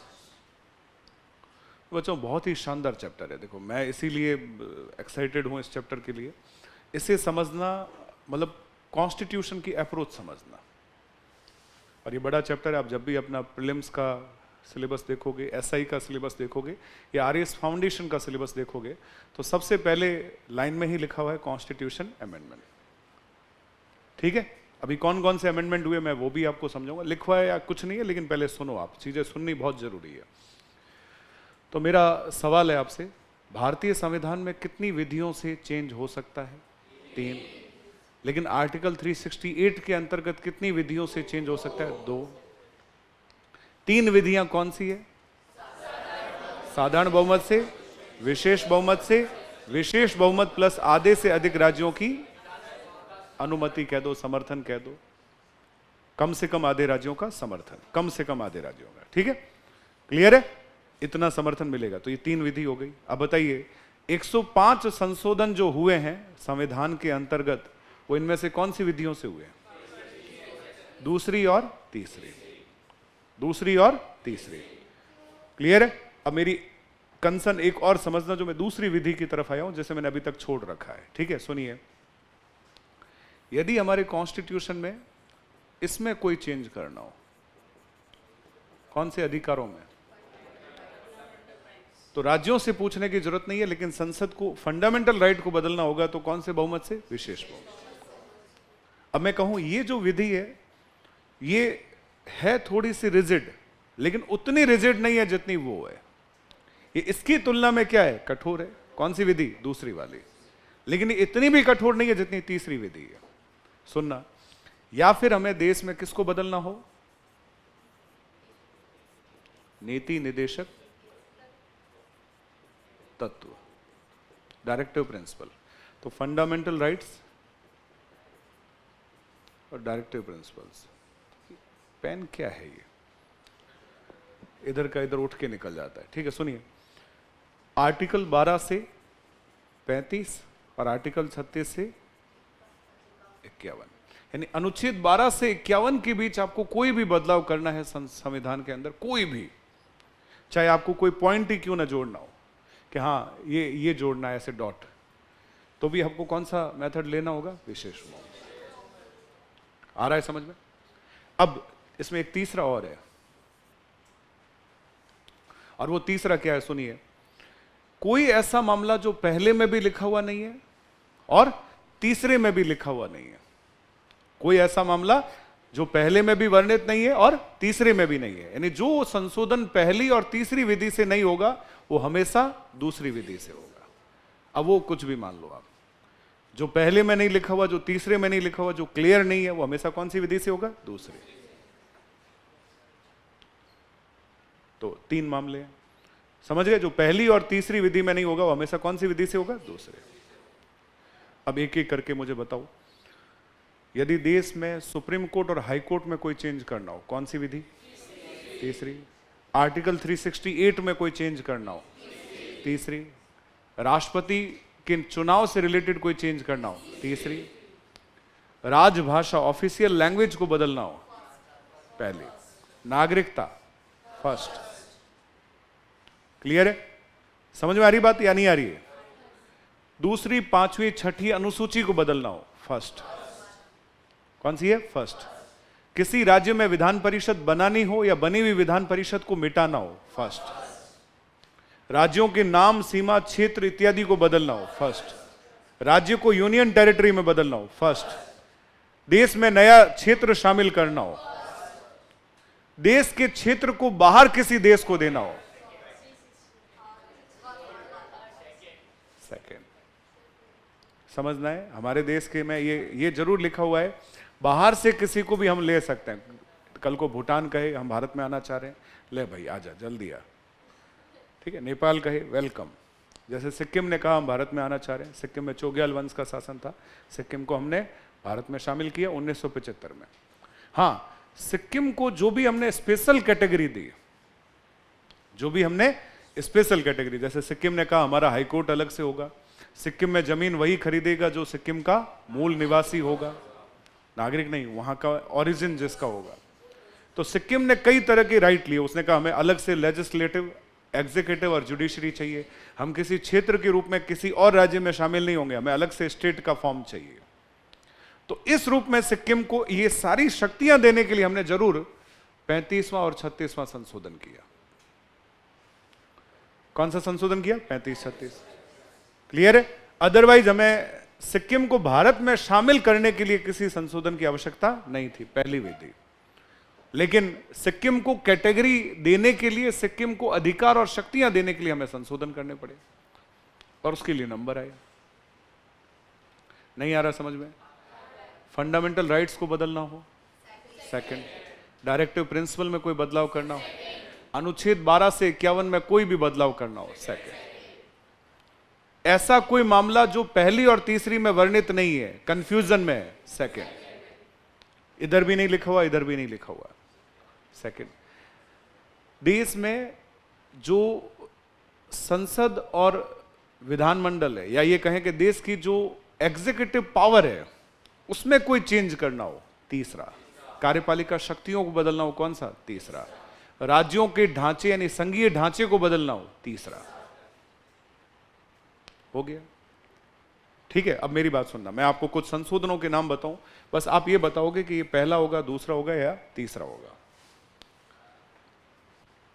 सबसे पहले मैं अंतिम से शुरू कर रहा हूं, 105। अच्छा, पहला तो होना ही नहीं है। क्यों नहीं होना? नंबरिंग ही नहीं आती, संविधान का पाठ नहीं बदलता, लेकिन विधि में परिवर्तन हो। यहां तो संविधान का पाठ बदल रहा है। तो दूसरे और तीसरे में से आपको बताना किससे रिलेटेड है, ठीक है। 105 कॉन्स्टिट्यूशन अमेंडमेंट एक्ट, समझते जाना, और जो मैं बताऊंगा उसको मैं क्लोज करता जाऊंगा, ठीक है। ये पहला क्लोज हो जाएगा। क्या किया इसमें? पार्लियामेंट ने एक कानून बनाया जिसमें ये कहा आज से ओबीसी की जो लिस्ट होगी उसमें जो भी जातियां शामिल करना हो या किसी जाति को हटाना हो, इस तरह के सारे राइट्स राज्यों के पास होंगे, केंद्र के पास नहीं होंगे। केंद्र ये शक्ति अपने पास नहीं रखना चाहता, केंद्र ये शक्ति किसको देना चाहता है? राज्यों को। आज राजस्थान में कौन सी जाति ओबीसी में शामिल होगी, ओबीसी को लेके, कास्ट को लेके क्या एफर्ट करने, ये सब राज्य खुद करेगा। बीच में ऐसा हुआ था, लगभग मई 2021 में सुप्रीम कोर्ट का एक डिसीजन आया था। किसका डिसीजन था? Supreme court. और सुप्रीम कोर्ट में ने अपने निर्णय में कहा था ये अधिकार किसके पास होना चाहिए? केंद्र। तो जैसे सुप्रीम कोर्ट ने कहा, सुप्रीम कोर्ट ऐसा कह सकता है कि सुप्रीम कोर्ट के पास ये पावर है कि वो इन चीजों का रिव्यू कर सकता है, व्याख्या कर सकता है। तो उसने व्याख्या करते हुए कहा कि ओबीसी की जातियों के निर्धारण का अधिकार या शक्ति किसके पास होनी चाहिए? भारत सरकार के पास। लेकिन जैसे ये प्रोविजन बना, केंद्र ने राज्यों को आश्वासन दिया कि चिंता मत करो, सुप्रीम कोर्ट ने अपना काम किया, हम सुप्रीम कोर्ट के इस प्रोसेस को किसी भी तरह से खत्म करके संसद में कानून बना देंगे। इसलिए संसद में कानून बनाना जरूरी था, नहीं तो सुप्रीम कोर्ट के निर्णय का क्या रहता? अधिकार रहता।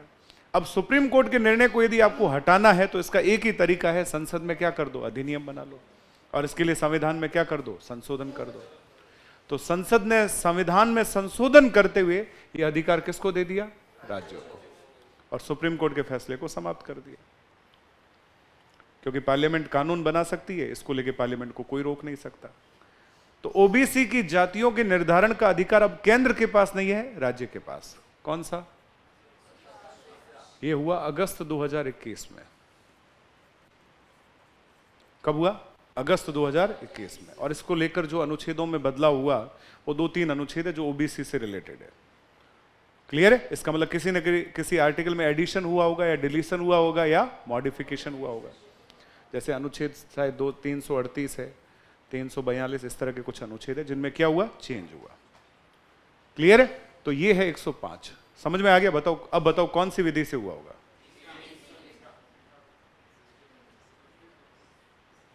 दूसरी या तीसरी? दूसरी, क्योंकि ये कास्ट से रिलेटेड मामला है और इसको लेके कौन इंटरफेयर नहीं करेंगे? राज्य। ओबीसी की जातियों का निर्धारण केंद्र खुद देना चाह रहा था राज्यों को, इसको लेके तीसरी विधि के प्रयोग की आवश्यकता है ही नहीं। अब मैं तीसरी विधि में क्या है वो थोड़ा मोटे तौर पे लिख रहा हूं। देखो, संघीय ढांचा। संघीय ढांचे का मतलब ये नहीं कि हर कोई मुद्दा जो राज्य से रिलेटेड है, हर मुद्दे केंद्र राज्य दोनों से रिलेटेड होते हैं। क्लियर है? ये मुद्दा भी केंद्र राज्य दोनों से रिलेटेड है। लेकिन वो मुद्दा जिससे राज्यों की शक्तियों में या तो कमी आती हो या वृद्धि होती हो, सुनो, जिससे राज्यों का ढांचा बदल जाता हो, उसको संघीय ढांचा कहते हैं। क्लियर है? दूसरा, प्रेसिडेंट को लेके कोई मामला हो। तीसरा, कौन सी अनुसूची? 7वीं। चौथा, सुप्रीम कोर्ट, हाई कोर्ट को लेके कोई मामला हो। पांचवा, आर्टिकल 368 को लेकर कोई मामला हो। सातवां, छठा, एग्जीक्यूटिव पावर में विस्तार करना हो, इस तरह का कोई मामला हो। यह सब आपको तीसरी विधि से करना होगा। ठीक है? अब सुनो, 104। हमारे देश में ऐसा है, 3 वर्गों को लोकसभा में रिजर्वेशन है। कितने वर्गों को? 3। जैसे सुनना, लोकसभा और विधानसभा की सीटों में आरक्षण किस किस को है? एक तो है एससी को, और एक एसटी को, और एक कम्युनिटी है जिसका नाम है एंग्लो इंडियन।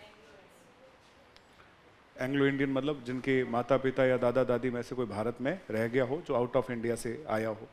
तो एक कम्युनिटी हमने आज़ादी के टाइम इसको भारत में अधिकार देने के लिए क्या किया? एंग्लो इंडियन नाम का एक कॉन्सेप्ट डेवलप किया। ठीक है? तो एक हो गया एससी, दूसरा हो गया एसटी। ठीक है? सुनना ढंग से।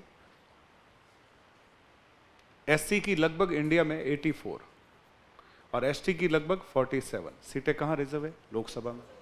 और एंग्लो इंडियन की सीटें 2, और ये नॉमिनेट होती है। क्या होती है? मनोनीत। अब राजस्थान में हम बात करें, विधानसभा कितनी सीटें? 200, एससी और एसटी। जैसे आप याद रखना, ये एसटी की सीटें जो रिजर्व है ना, इसमें हमारा उदयपुर भी शामिल है। उदयपुर में लोकसभा मेंबर जो भी जाएगा वो जनरल ओबीसी का कभी नहीं होगा, हमेशा कौन सी कम्युनिटी का होगा? एसटी। सेम डूंगरपुर, बांसवाड़ा, और एक और जगह है दौसा। क्या है? दौसा। राजस्थान से कितनी सीटें जाती है लोकसभा में? 25। ठीक है? 4 सीटें किसके लिए रिजर्व है? एससी के लिए, और 3 सीटें किसके लिए रिजर्व है? एसटी के लिए। ठीक है? समझना ढंग से। तो राजस्थान में 25 में से 7 सीट रिजर्व है और 18 सीट नॉन रिजर्व है। ये सब चीजें काम की। अब 3 सीटें अभी मैंने बता दी, उदयपुर, डूंगरपुर, बांसवाड़ा और दौसा। और ऐसे एससी में बीकानेर, गंगानगर, ये सीटें किसके लिए रिजर्व है? एससी के लिए। अब सुनिए, राजस्थान में 200 में से 34 सीटें रिजर्व है किसके लिए? एससी के लिए। और 25 सीटें रिजर्व है किसके लिए? एसटी के लिए। 34 और 25 मिलकर कितनी हो गई? 59। और 141 सीटें राजस्थान में क्या है? Non reserve. जैसे आपके ज्यादातर जो डूंगरपुर, बांसवाड़ा, प्रतापगढ़, उदयपुर के आसपास के बेल्ट है, इसमें मैक्सिमम सीटें एसटी के लिए क्या है? रिजर्व है, क्योंकि आदिवासी कम्युनिटी कंपैरेटिव ज्यादा है। ठीक है, तो ये रिजर्व है, मतलब ये संविधान बनने के बाद से प्रोसेस रखा गया कि इन कम्युनिटी का पार्लियामेंट और स्टेट लेजिस्लेशन में रिप्रेजेंटेशन होना जरूरी है। इतनी सीटें इनकी आनी जरूरी है, ये मिनिमम है। इसके बाद कोई आना चाहिए। जैसे अभी जैसलमेर जो है, जैसलमेर में जो विधायक है वो कांग्रेस के हैं और वो जनरल से खड़े हुए और जीत गए, और कम्युनिटी उनकी कौन सी है? एससी। मैंने उन्होंने जैसलमेर सीट रिजर्व नहीं है, नॉन रिजर्व सीट है, वहां से कोई भी खड़ा हो सकता है, यानी नॉन रिजर्व सीट से कोई भी खड़ा हो सकता है, और वो खड़े हुए और जीत गए। तो इसका मतलब ऐसा व्यक्ति जो एससी एसटी का होगा वो रिजर्व सीट से तो आएगा ही आएगा, और नॉन रिजर्व से भी आ सकता है, जैसे नौकरियों में होता है। ठीक है, आगे बढ़िए। अब हुआ ये, राजस्थान में भी चाहे तो एक एंग्लो इंडियन को गवर्नर मनोनीत कर सकता है। राज्यों में कितनी सीटें मनोनीत होती? 1, और लोकसभा में 2। राजस्थान में एंग्लो इंडियन कम्युनिटी है ही नहीं, तो आज तक राजस्थान से कभी एंग्लो इंडियन का मनोनयन नहीं हुआ। लेकिन केरला, वेस्ट बंगाल, ऐसे बहुत सारे स्टेट है जहां एंग्लो इंडियन कम्युनिटी है, तो वहां राज्य से भी एक एंग्लो इंडियन नॉमिनेट करके कहां भेजा जा सकता है? सेंटर में। ठीक है, इसके लिए सुनना, अनुच्छेद है इसके लिए एंग्लो इंडियन के लिए 333। कौन सा अनुच्छेद है? 333। और इसके लिए है 331 है, और इसके लिए 333 आर्टिकल है। अब हमारे देश में क्या मुद्दा था? जब पहला संविधान संशोधन आया था तो ये कहा गया था इस तरह का ये जो भी रिप्रेजेंटेशन होगा ये संसद 10 सालों के लिए रखेगी। कितने सालों के लिए? 10। उद्देश्य ये होगा कि 10 सालों में सब लोग समान हो जाए, और फिर हम इस तरह के रिप्रेजेंटेशन को क्या करेंगे? हटा देंगे। लेकिन उस समय यह कहा गया था कि आवश्यकता पड़ी तो इसे 10-10 साल और आगे बढ़ाया जाएगा, और उसके लिए संविधान में क्या किया जाएगा? संशोधन। तो मैक्सिमम उस समय यह कहा गया था इसे 60 साल तक मैक्सिमम रखा जा सकता है। कितने साल? 60। और 60 साल का मतलब कौन से साल तक? 2010। सुनना, बहुत सारी बातें आज की कक्षा में है। 2010, जैसे ही 2010 आया, सरकार को लगा कि इस प्रोविजन को तो आगे बढ़ाना ही चाहिए, क्योंकि अभी तक एससी एसटी के हितों के बारे में सोचना जरूरी है। तो इन्होंने क्या किया? 95 कॉन्स्टिट्यूशन अमेंडमेंट एक्ट 2010, और इसे 60 साल के स्थान पर बढ़ाकर कितना कर दिया? 70 साल, 2020।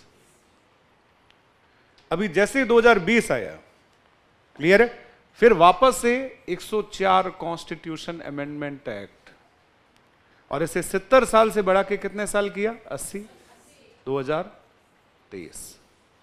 लेकिन अभी एक प्रोविजन कर दिया कि एससी एसटी का रिप्रेजेंटेशन तो बना रहेगा, लेकिन एंग्लो इंडियन खत्म कर दिया। यानी अब जो लोकसभा या विधानसभाओं में एंग्लो इंडियन की नॉमिनेशन की प्रक्रिया, जिसमें लोकसभा में कितने मेंबर होते थे? 2, और विधानसभा में 1, खत्म।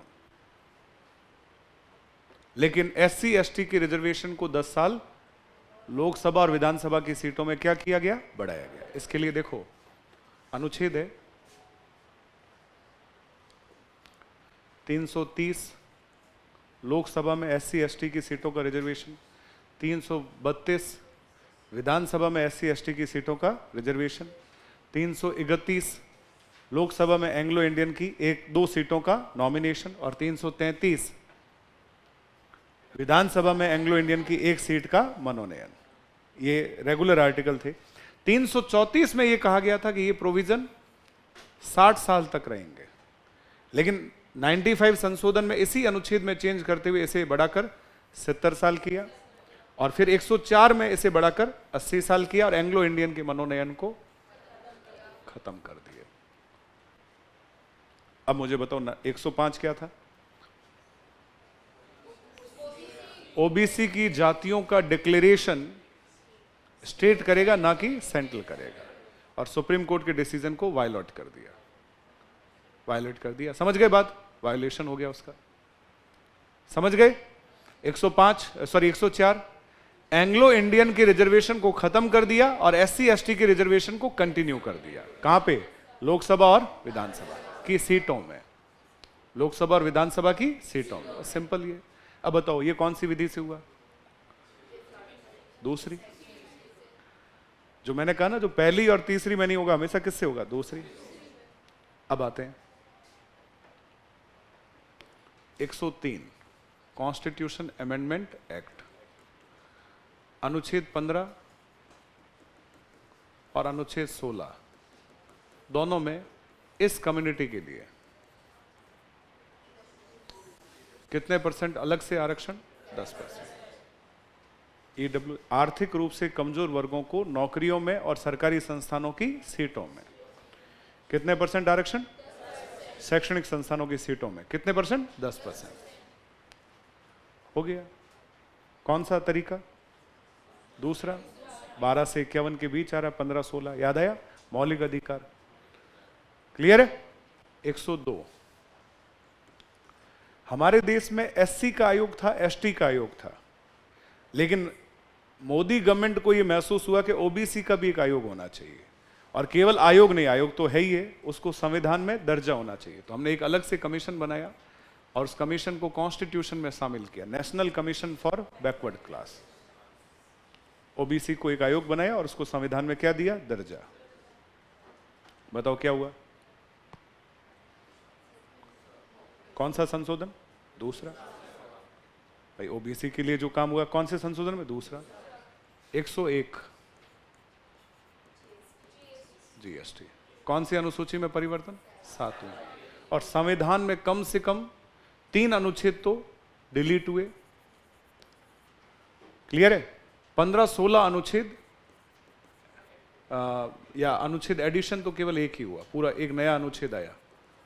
ठीक है? और लगभग 12-15 अनुच्छेदों में क्या हुआ? मॉडिफिकेशन हुआ। मतलब बहुत बड़ा चेंज हुआ कुल मिला के, जो भी है वो आगे देखेंगे। अब इतना बड़ा चेंज हुआ, मतलब अभी रिसेंटली यदि सबसे बड़ा कोई संशोधन था, कौन सा था? 101। और उसके माध्यम से क्या लाया गया? गुड्स एंड सर्विस टैक्स, केंद्र और राज्यों का मिलाकर एक टैक्स। अब उसमें क्या होगा? सीजीएसटी और एसजीएसटी एक साथ एक ही पेपर पे लिखा होगा। आधा हिस्सा केंद्र रख लेगा, आधा हिस्सा किसके पास चला जाएगा? राज्य। खत्म मुद्दा। एक देश एक कर। क्लियर है? बताओ कौन सा तरीका? तीसरा। केंद्र के साथ साथ यानी पार्लियामेंट के साथ साथ कम से कम आधे राज्यों का सपोर्ट लेना जरूरी। 100 क्या? Constitution amendment act. सुनिए क्या था? भारत और एक देश है बांग्लादेश, दोनों के बीच कई वर्षों से भूमि को लेकर विवाद था। तो लैंड बॉर्डर एग्रीमेंट बिटवीन, भू सीमा समझौता, किसके बीच? भारत और बांग्लादेश। लगभग 111 एनक्लेव भारत ने किसको दे दिए? बांग्लादेश। और 51 एनक्लेव बांग्लादेश ने किसको दे दिए? भारत। बांग्लादेश ने भारत को दी, ये तो अच्छी बात है, लेकिन भारत ने किसको दिए? बांग्लादेश। यानी हमारे पहली अनुसूची में बड़ा परिवर्तन हुआ। क्लियर है? क्योंकि भारत यदि किसी को बाहर देगा, जैसे भारत ने एक क्षेत्र दिया था बेरूबारी, और इसको लेके हमने संशोधन किया था 9वां। तो कोई क्षेत्र हम ले लें वो चलेगा, लेकिन हम बाहर दें ये संविधान में पहले लिखा हुआ नहीं था। तो इसके लिए क्या करना पड़ा? संशोधन। बताओ कौन सा तरीका? दूसरा। Bharat Bangladesh land border agreement, land border agreement between India and Bangladesh, 100वां संविधान संशोधन अधिनियम। आ रहा है समझ में? नहीं आ रहा है? अभी तक देखो लिखा नहीं है, लेकिन समझ रहे हैं। और मैं स्लाइड वापस करके आपको एक बार और रिवाइज करके फिर चीजों को लिखवाऊंगा। लिखेंगे तब सब चीजें क्या हो जाएगी? पुख्ता। सुनिए, 99 constitution amendment act, national judicial appointment commission, supreme court और हाई कोर्ट के जजों की नियुक्ति करने के लिए। कौन सा तरीका? तीसरा। अभी कहा था सुप्रीम कोर्ट हाई कोर्ट में कुछ भी बदलाव करना हो, कौन सा तरीका? तीसरा। एनजैक लागू हुआ 13 अप्रैल 2015 को, लेकिन सुप्रीम कोर्ट ने रिव्यू करते हुए इसको खारिज कर दिया। क्लियर है? ऐसे हम संशोधन पढ़ते जाएं, पीछे और भी जा सकते हैं। 98, 90 जैसे चले भी जाते हैं, देखते हैं। 98 ठीक है। 98 में क्या किया? एक राज्य के राज्यपाल को थोड़े से अधिकार दिए, इसके लिए एक अनुच्छेद जोड़ा 371 जे। राज्य कौन सा था? कर्नाटक। गवर्नर को क्या अधिकार दिया कि जब भी कर्नाटक हैदराबाद रीजन एक क्षेत्र है, जैसे हमारे यहाँ टीएसपी है ना, शहरिया, ऐसे क्षेत्र बनाया गया। इस क्षेत्र में लोगों की हालत थोड़ी खराब देखी गई और उनका अभी तक सरकार में रिप्रेजेंटेशन ढंग से नहीं था। तो ये कहा गया कि on the basis of residence, on the basis of residence, इस क्षेत्र में रहने वाले लोगों के लिए कर्नाटक का राज्यपाल विशेष प्रावधान कर सकता है ताकि उनको नौकरियों में क्या मिले? आरक्षण, इस तरह की बहुत सारी चीजें। क्लियर है? बताओ कौन सा तरीका? दूसरा। कौन सा तरीका? दूसरा। 97 पहली बार इंडिया में कोऑपरेटिव कमेटी को, सहकारी समितियों को अधिकार दिए गए और सहकारी समितियों के प्रोविजन जोड़े गए। हालांकि इसमें देखो हुआ क्या, सहकारिता राज्य सूची का विषय है। यह बहुत शानदार मामला है, सुनिए आप। सहकारिता कौन सी सूची का विषय? राज्य सूची। और सहकारिता के मामले में कोई भी कानून बनाने को लेकर राज्यों को अधिकार दिए जा रहे थे, राज्यों के ढांचे में कुछ एफर्ट किए जा रहे थे।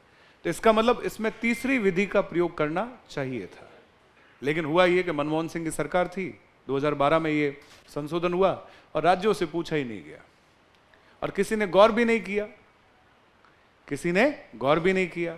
हुआ ये कि 97 कॉन्स्टिट्यूशन अमेंडमेंट एक्ट पास भी हो गया और लागू भी हो गया। हाँ, पास हुआ, सॉरी, लागू उसको हम पूरी तरह से नहीं कह सकते, पास हो गया। कौन सा? Cooperative committee.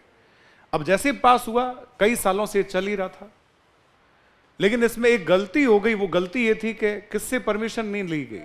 राज्यों से। कुछ मामलों में जहां राज्यों का जिक्र था, भाई इसमें मान लो अनुच्छेद जोड़े गए, आर्टिकल 243 ZH से लेके 243 ZT, लगभग 11 आर्टिकल जुड़े। 2-3 आर्टिकल तो सही थे जिसमें राज्यों से परमिशन की आवश्यकता नहीं थी, लेकिन 7-8 आर्टिकल ऐसे थे जिसमें राज्यों की परमिशन लेना जरूरी था। इसमें लगभग 11 अनुच्छेद जोड़े कोऑपरेटिव कमेटी को पावर देने के लिए। किसको पावर देने के लिए? ताकि डिसेंट्रलाइजेशन बढ़े देश में, पंचायत से नीचे कोऑपरेटिव कमिटीज तक देश के अधिकार पहुंचे। जैसे ये संशोधन किया, सुनिए ढंग से, क्या हुआ? लागू भी हो गया, मतलब सॉरी, प्रोसेस भी हो गया, संशोधन हो गया। लागू होने को लेके गवर्नमेंट ने इस पर कोई ज्यादा एक्टिविटी नहीं की। अभी ये हुआ कि किसी को ये महसूस हुआ कि साहब ये तो राज्यों से परमिशन नहीं ली, तीसरी विधि से होना था। कोर्ट में चैलेंज हुआ, कोर्ट ने इसका रिव्यू किया, जुडिशियल रिव्यू।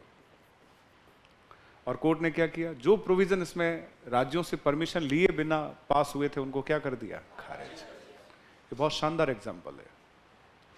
कौन सा वाला? 97। आ रहा है समझ में? नहीं आ रहा है तो कौन सी विधि? विधि का प्रयोग तो दूसरी का हुआ, लेकिन होना कौन सी का चाहिए था? तीसरी। और नहीं किया तो हमारे देश में रक्षक कौन बैठा है? Supreme court.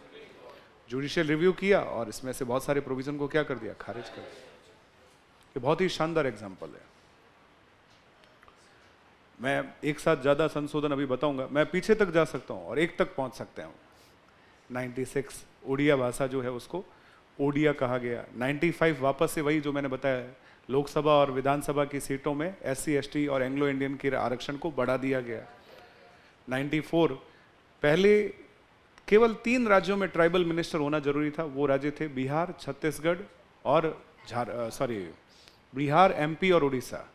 तो बिहार को इस बाउंडेशन से मुक्त किया कि वहां कोई ट्राइबल मिनिस्टर होना जरूरी नहीं है, क्योंकि बिहार से एक राज्य बन गया था। कौन सा? झारखंड। तो बिहार के स्थान पर झारखंड, छत्तीसगढ़ को जोड़ा गया। आगे भी लिखाऊंगा मैं सारे एक साथ क्रम में।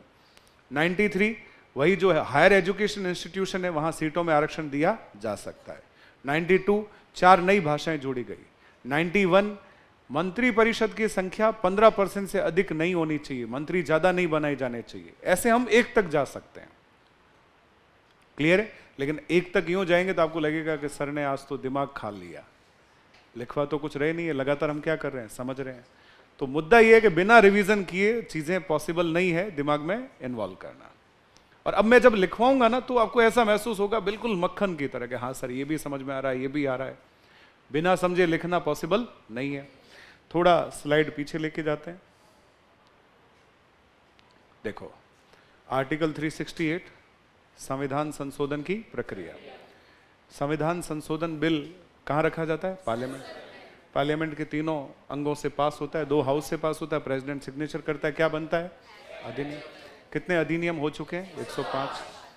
परिवर्तन का मतलब होता है एडिशन, डिलीशन, मॉडिफिकेशन। क्लियर है? एडिशन, डिलीशन और मॉडिफिकेशन। क्लियर है? जैसे ही संशोधन हो जाता है वो संशोधन लागू नहीं होता है, सरकार को उसे क्या करना होता है? अधिसूचित। ठीक है, कमेंसमेंट करना होता है, उसे लागू करना होता है, एग्जीक्यूटिव का ये पावर होता है। क्लियर है? अब देखते हैं किसमें अमेंडमेंट होता है। 1 प्रियम्बल, 22 भाग, 395 अनुच्छेद और 12 अनुसूचित। इनमें कुछ एडिशन हो, कुछ डिलीशन हो, कुछ मॉडिफिकेशन हो, उसको बोलते हैं संविधान संशोधन, आर्टिकल 368 के अकॉर्डिंग। ठीक है, हालांकि उसमें संविधान संशोधन साधारण बहुमत वाला भी लिया जा सकता है। क्लियर है? आगे बढ़ते हैं। संविधान में संशोधन कितने प्रकार से होता है? 3। पहला विशेष बहुमत से, और विशेष बहुमत प्लस आधे से अधिक राज्यों की सहमति। एक मुद्दा यहां समझो जो आपको यहां डाउट कर सकता है। कोई पूछ सकता है सर साधारण बहुमत किसे कहते हैं? तो आप कहोगे उस दिन जितने लोग आए हैं कम से कम 1/10 का आना जरूरी है। आने और वोटिंग करने वालों का 50% प्लस हुआ, ये सिंपल मेजोरिटी। लेकिन कोई पूछे स्पेशल मेजोरिटी क्या है? ये थोड़ा सा सवाल पेचीदा है और कोई कक्षा में समझा पाए?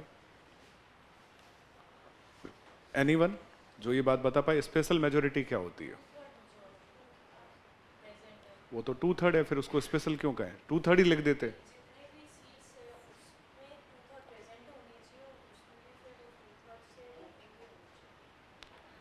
थोड़ा बहुत समझने का एफर्ट हुआ होगा लेकिन क्लियर नहीं बता पा रही।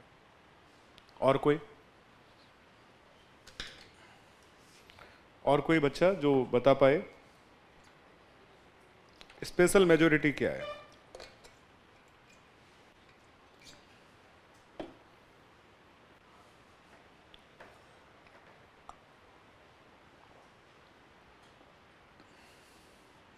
कोई नहीं। देखो यदि मैं परिभाषा के तौर पे बोलूं तो आपको समझ में ही नहीं आएगा, लेकिन कोई समझा दे। आपने जो कहा उपस्थित और वोटिंग मेंबर का 2/3 बहुमत, ये बिल्कुल सही बात है। उपस्थित करने जो उस दिन प्रेजेंट हुए हैं और उसमें से जो वोटिंग में हिस्सा ले रहे हैं उसका कितना? 2/3, 2/3 बहुमत प्लस मतलब एक दूसरी कंडीशन और सामने आ रही है, जो कि टोटल मेंबर का कम से कम 50% +1 होना जरूरी है। अब मुझे कोई समझा पाए?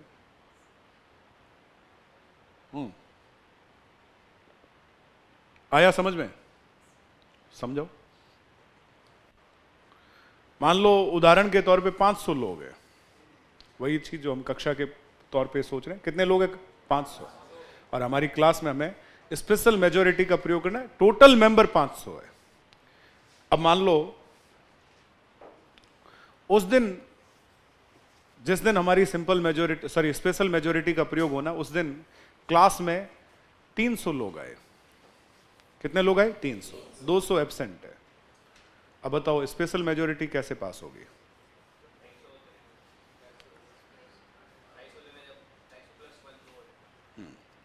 देखो पहली कंडीशन तो जो उपस्थित हुए हैं उनका भी 2/3, उपस्थित हुए हैं उनका भी 2/3। लेकिन यदि मैं कहूं कि 300 में से 252 लोगों ने पॉजिटिव वोट दिया, पक्ष में वोट दिया, तो ये 2/3 से तो ज्यादा ही है। और ये दूसरी कंडीशन को भी फॉलो कर रहा है कि टोटल मेंबर का 50% प्लस 1। टोटल मेंबर कितने थे? 500। तो मैं एक इनडायरेक्ट फॉर्म में ऐसा कह दूं कि यहां कोरम 1/10 चाहिए थी, लेकिन वहां कोरम कम से कम 1/2 + 1 चाहिए। यहां कोरम कितनी चाहिए थी? कोरम मतलब गणपूर्ति, उसमें 1/10 लोग आए तो भी बैठक हो सकती है। यदि मान लो इसमें यदि उदाहरण के तौर पे विशेष बहुमत की प्रक्रिया शुरू करनी थी और जैसी गिनती चली कि आज कितने लोग आए हैं, पता चला 250 लोग आए हैं, क्या बताओ प्रक्रिया शुरू होगी? नहीं, क्योंकि कोरम ही नहीं हुई। अच्छा, मान लो 251 लोग आए, उस दिन 251 आए और सबने पक्ष में वोट दिया, तो क्या होगा?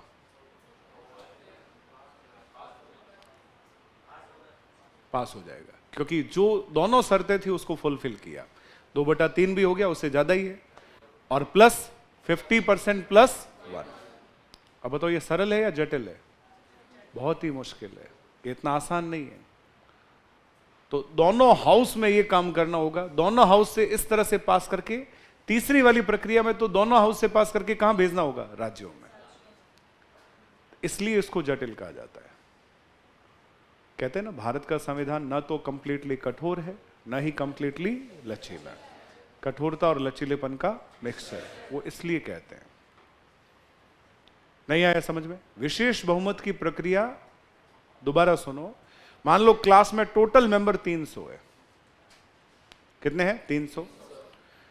और विशेष बहुमत की प्रक्रिया शुरू करनी। मैं दोबारा सवाल पूछ रहा हूं, यदि क्लास में उस दिन 140 लोग आए, क्या प्रक्रिया शुरू होगी? नहीं, क्योंकि दूसरी कंडीशन ये कहती है कि जो भी पासिंग मेंबर होंगे, सॉरी वोटिंग का परसेंटेज होगा, वो कम से कम 151 तो होना जरूरी है, यदि 300 टोटल है तो। समझ में आ रही बात? क्लियर है? इस तरह का प्रोसेस कंपैरेटिव क्या होता है? कठोर। चलो, तो ये अब मेरी बात सुनना, दोबारा से बोलते हैं। नागरिकता को बदलना हो, विधान परिषद को बनाना या मिटाना हो, राज्यों का नाम सीमा क्षेत्र बदलना हो, ठीक है, राजभाषा को बदलना हो, संसद के अंदर कोई परिवर्तन करना हो, संसद का जो नियमावली, संसद में गणपूर्ति, संसद की कुछ राइट्स, इस तरह की चीजें, ठीक है, उसको लेके कुछ चेंज करना हो, तो ये सब आपको कौन से बहुमत से करने होते हैं? साधारण। इसमें संविधान का पाठ नहीं बदलता, लेकिन कानून में परिवर्तन हो जाता है। इसके लिए नंबरिंग देने की कोई आवश्यकता नहीं है। ये दोनों नंबरिंग के तहत, इसमें एक तो अनुच्छेद 12 से 35 यानी मूल अधिकार, और एक 36 से 51 मतलब डायरेक्टिव प्रिंसिपल। और ऐसा कोई मेथड जो पहली और तीसरी में नहीं हुए, वो कौन सी विधि से होगा? दूसरी। और ये वाला विशेष बहुमत प्लस कम से कम आधे राज्यों का समर्थन, कैसे? 7वीं अनुसूची को बदलना हो, संघीय ढांचे को बदलना हो, हाईकोर्ट सुप्रीम कोर्ट की शक्तियों को बदलना हो, प्रेसिडेंट की पावर्स को बदलना हो, प्रेसिडेंट के इलेक्शन से रिलेटेड कुछ चेंजेस करने हो, स्वयं आर्टिकल 368 को बदलना हो, ऐसी चीजें किस में जाएगी? तीसरे में। ठीक है, इस तरह के कई क्वेश्चनरी RS प्री 2013, 16 और सब में आ चुकी है। एक मुद्दा मैं आपको और समझा दूं, उसको यदि हम समझ लें तो हमारा पूरा काम क्लियर हो जाएगा। क्लियर है? मतलब लिखने की बारी बाद में आए तो ठीक रहता है, ये थोड़ा अलग अप्रोच है, थोड़ा कॉन्फिडेंस इन चीजों को आप समझें। हमारे देश में कानून कैसे बनते हैं, तो इसको हम इस तरीके से समझ सकते हैं। 5 सवालों का उत्तर जिसको समझ में आ जाए वो कानून बनाने की प्रक्रिया समझ जाएगा। पहला, किस सदन से बिल शुरू होगा? दूसरा, प्रेसिडेंट यानी राष्ट्रपति की अनुमति चाहिए या नहीं चाहिए? चाहिए तो यस और नहीं चाहिए तो नो। तीसरा, दूसरा सदन कितने समय तक बिल को पेंडिंग करेगा, रोक सकेगा? चौथा, क्या दोनों सदन गतिरोध पर जॉइंट सेटिंग कर सकते हैं या नहीं कर सकते? यानी साथ में दोनों को बुलाया जा सकता है या नहीं बुलाया जा सकता? और राष्ट्रपति के पास जैसे ये बिल जाता है, प्रेसिडेंट क्या उसको पुनर्विचार के लिए भेज सकता है या नहीं भेज सकता है? इसको बोलते हैं सस्पेंडेड वीटो। राष्ट्रपति के पास कौन सा वीटो होता है? बिल जैसे ही राष्ट्रपति के पास जाए, सुनना ढंग से, राष्ट्रपति के पास बिल जाएगा, उसको एक्सेप्ट या नॉन एक्सेप्ट करने की पावर क्या कहलाती है? Veto power. वीटो पावर, सुनना ढंग से, अब मेरी बात ढंग से समझना। ऑर्डिनरी बिल, मनी बिल और कॉन्स्टिट्यूशन अमेंडमेंट बिल, अच्छे से समझना। मनी बिल केवल लोकसभा से शुरू होता है। केवल कहां से शुरू होता है? लोकसभा। प्रेसिडेंट की परमिशन लेनी बहुत जरूरी है। राज्यसभा, दूसरा हाउस ऑटोमेटिक कौन सा होगा? राज्यसभा। और केवल कितने दिन रोक सकता है? 14 दिन। चौथी बात, दोनों हाउस में डिस्प्यूट हो जाए तो जॉइंट सिटिंग नहीं बुलाई जा सकती, क्योंकि दूसरे हाउस का पावर ही नहीं है। और पांचवी चीज, राष्ट्रपति कभी भी मनी बिल को सस्पेंड नहीं कर सकता, वापस सदन में नहीं भेज सकता। इसे निमोनिक सिस्टम कहते हैं। समझ लो पूरे बिल को, बस ये 5 चीजें लिखी हो, कोई भी समझ जाएगा मनी बिल क्या होता है। अब यदि ऑर्डिनरी बिल समझना हो, लोकसभा ऑब्लिक राज्यसभा, मतलब किसी भी सदन से शुरू हो सकता है। प्रेसिडेंट की परमिशन की कोई आवश्यकता नहीं है। दूसरा सदन 6 महीने रोक सकता है। चौथी चीज, जॉइंट सिटिंग बुलाई जा सकती है। और पांचवी, सस्पेंडेड वीटो भी किया जा सकता है। और यदि सवाल आपको कॉन्स्टिट्यूशन अमेंडमेंट बिल का पूछे तो देखो, दोनों हाउस में लाया जा सकता है, प्रेसिडेंट की परमिशन की कोई आवश्यकता नहीं है। दूसरा हाउस कितने महीने रोक सकता है? 6 महीने। लेकिन जैसे दोनों हाउस में गया और एक हाउस ने 6 महीने के बाद कोई एक्सेप्टेंस नहीं दी, बिल समाप्त। मतलब दोनों हाउस को बराबर पावर है और दोनों हाउस से पास होना जरूरी है। इसका मतलब कोई जॉइंट सिटिंग का प्रोविजन नहीं है। यहां थोड़ा डिफरेंट हो गया। और राष्ट्रपति के पास एक संशोधन किया था हमने, 24वां, इंदिरा गांधी गवर्नमेंट के टाइम में, 24वां कॉन्स्टिट्यूशन अमेंडमेंट एक्ट 1971, और कह दिया कि जब भी इस तरह का बिल किसके पास आएगा? प्रेसिडेंट के पास आएगा, प्रेसिडेंट हस्ताक्षर करने के लिए बाध्य होगा। और मैं इसको एक लाइन में कहूं, प्रेसिडेंट के पास किसी प्रकार की वीटो पावर नहीं है। कौन से बिल को लेके? Constitution amendment bill. ठीक है, समझ में आ रही बात?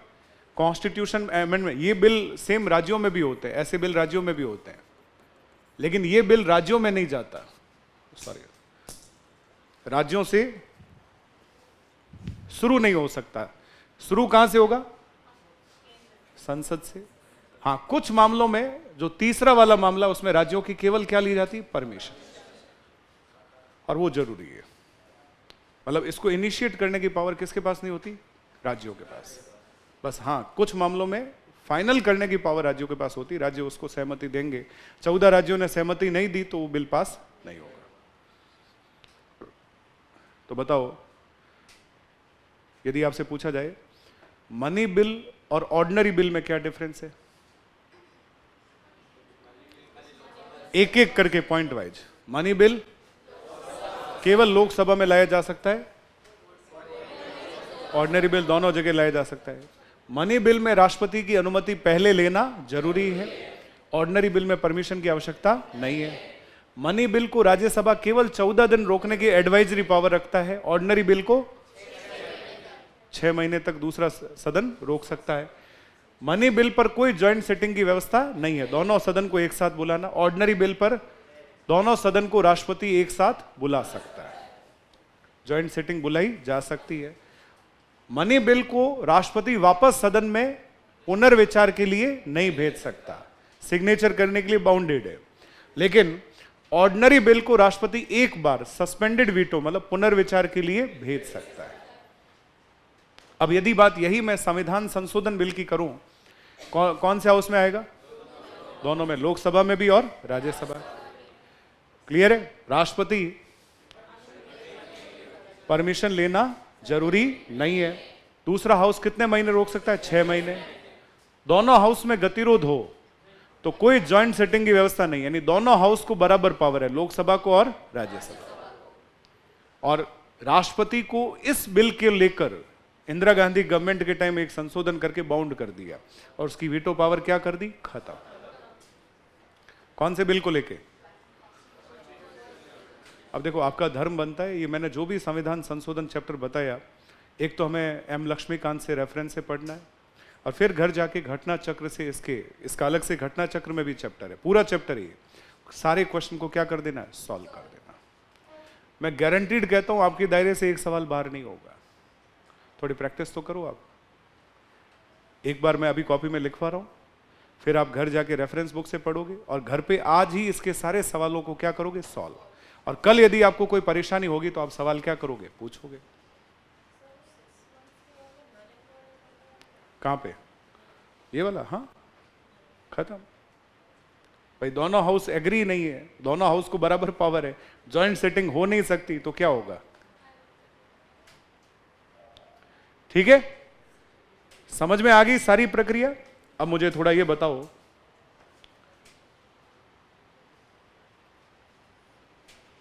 एक 105 क्या था?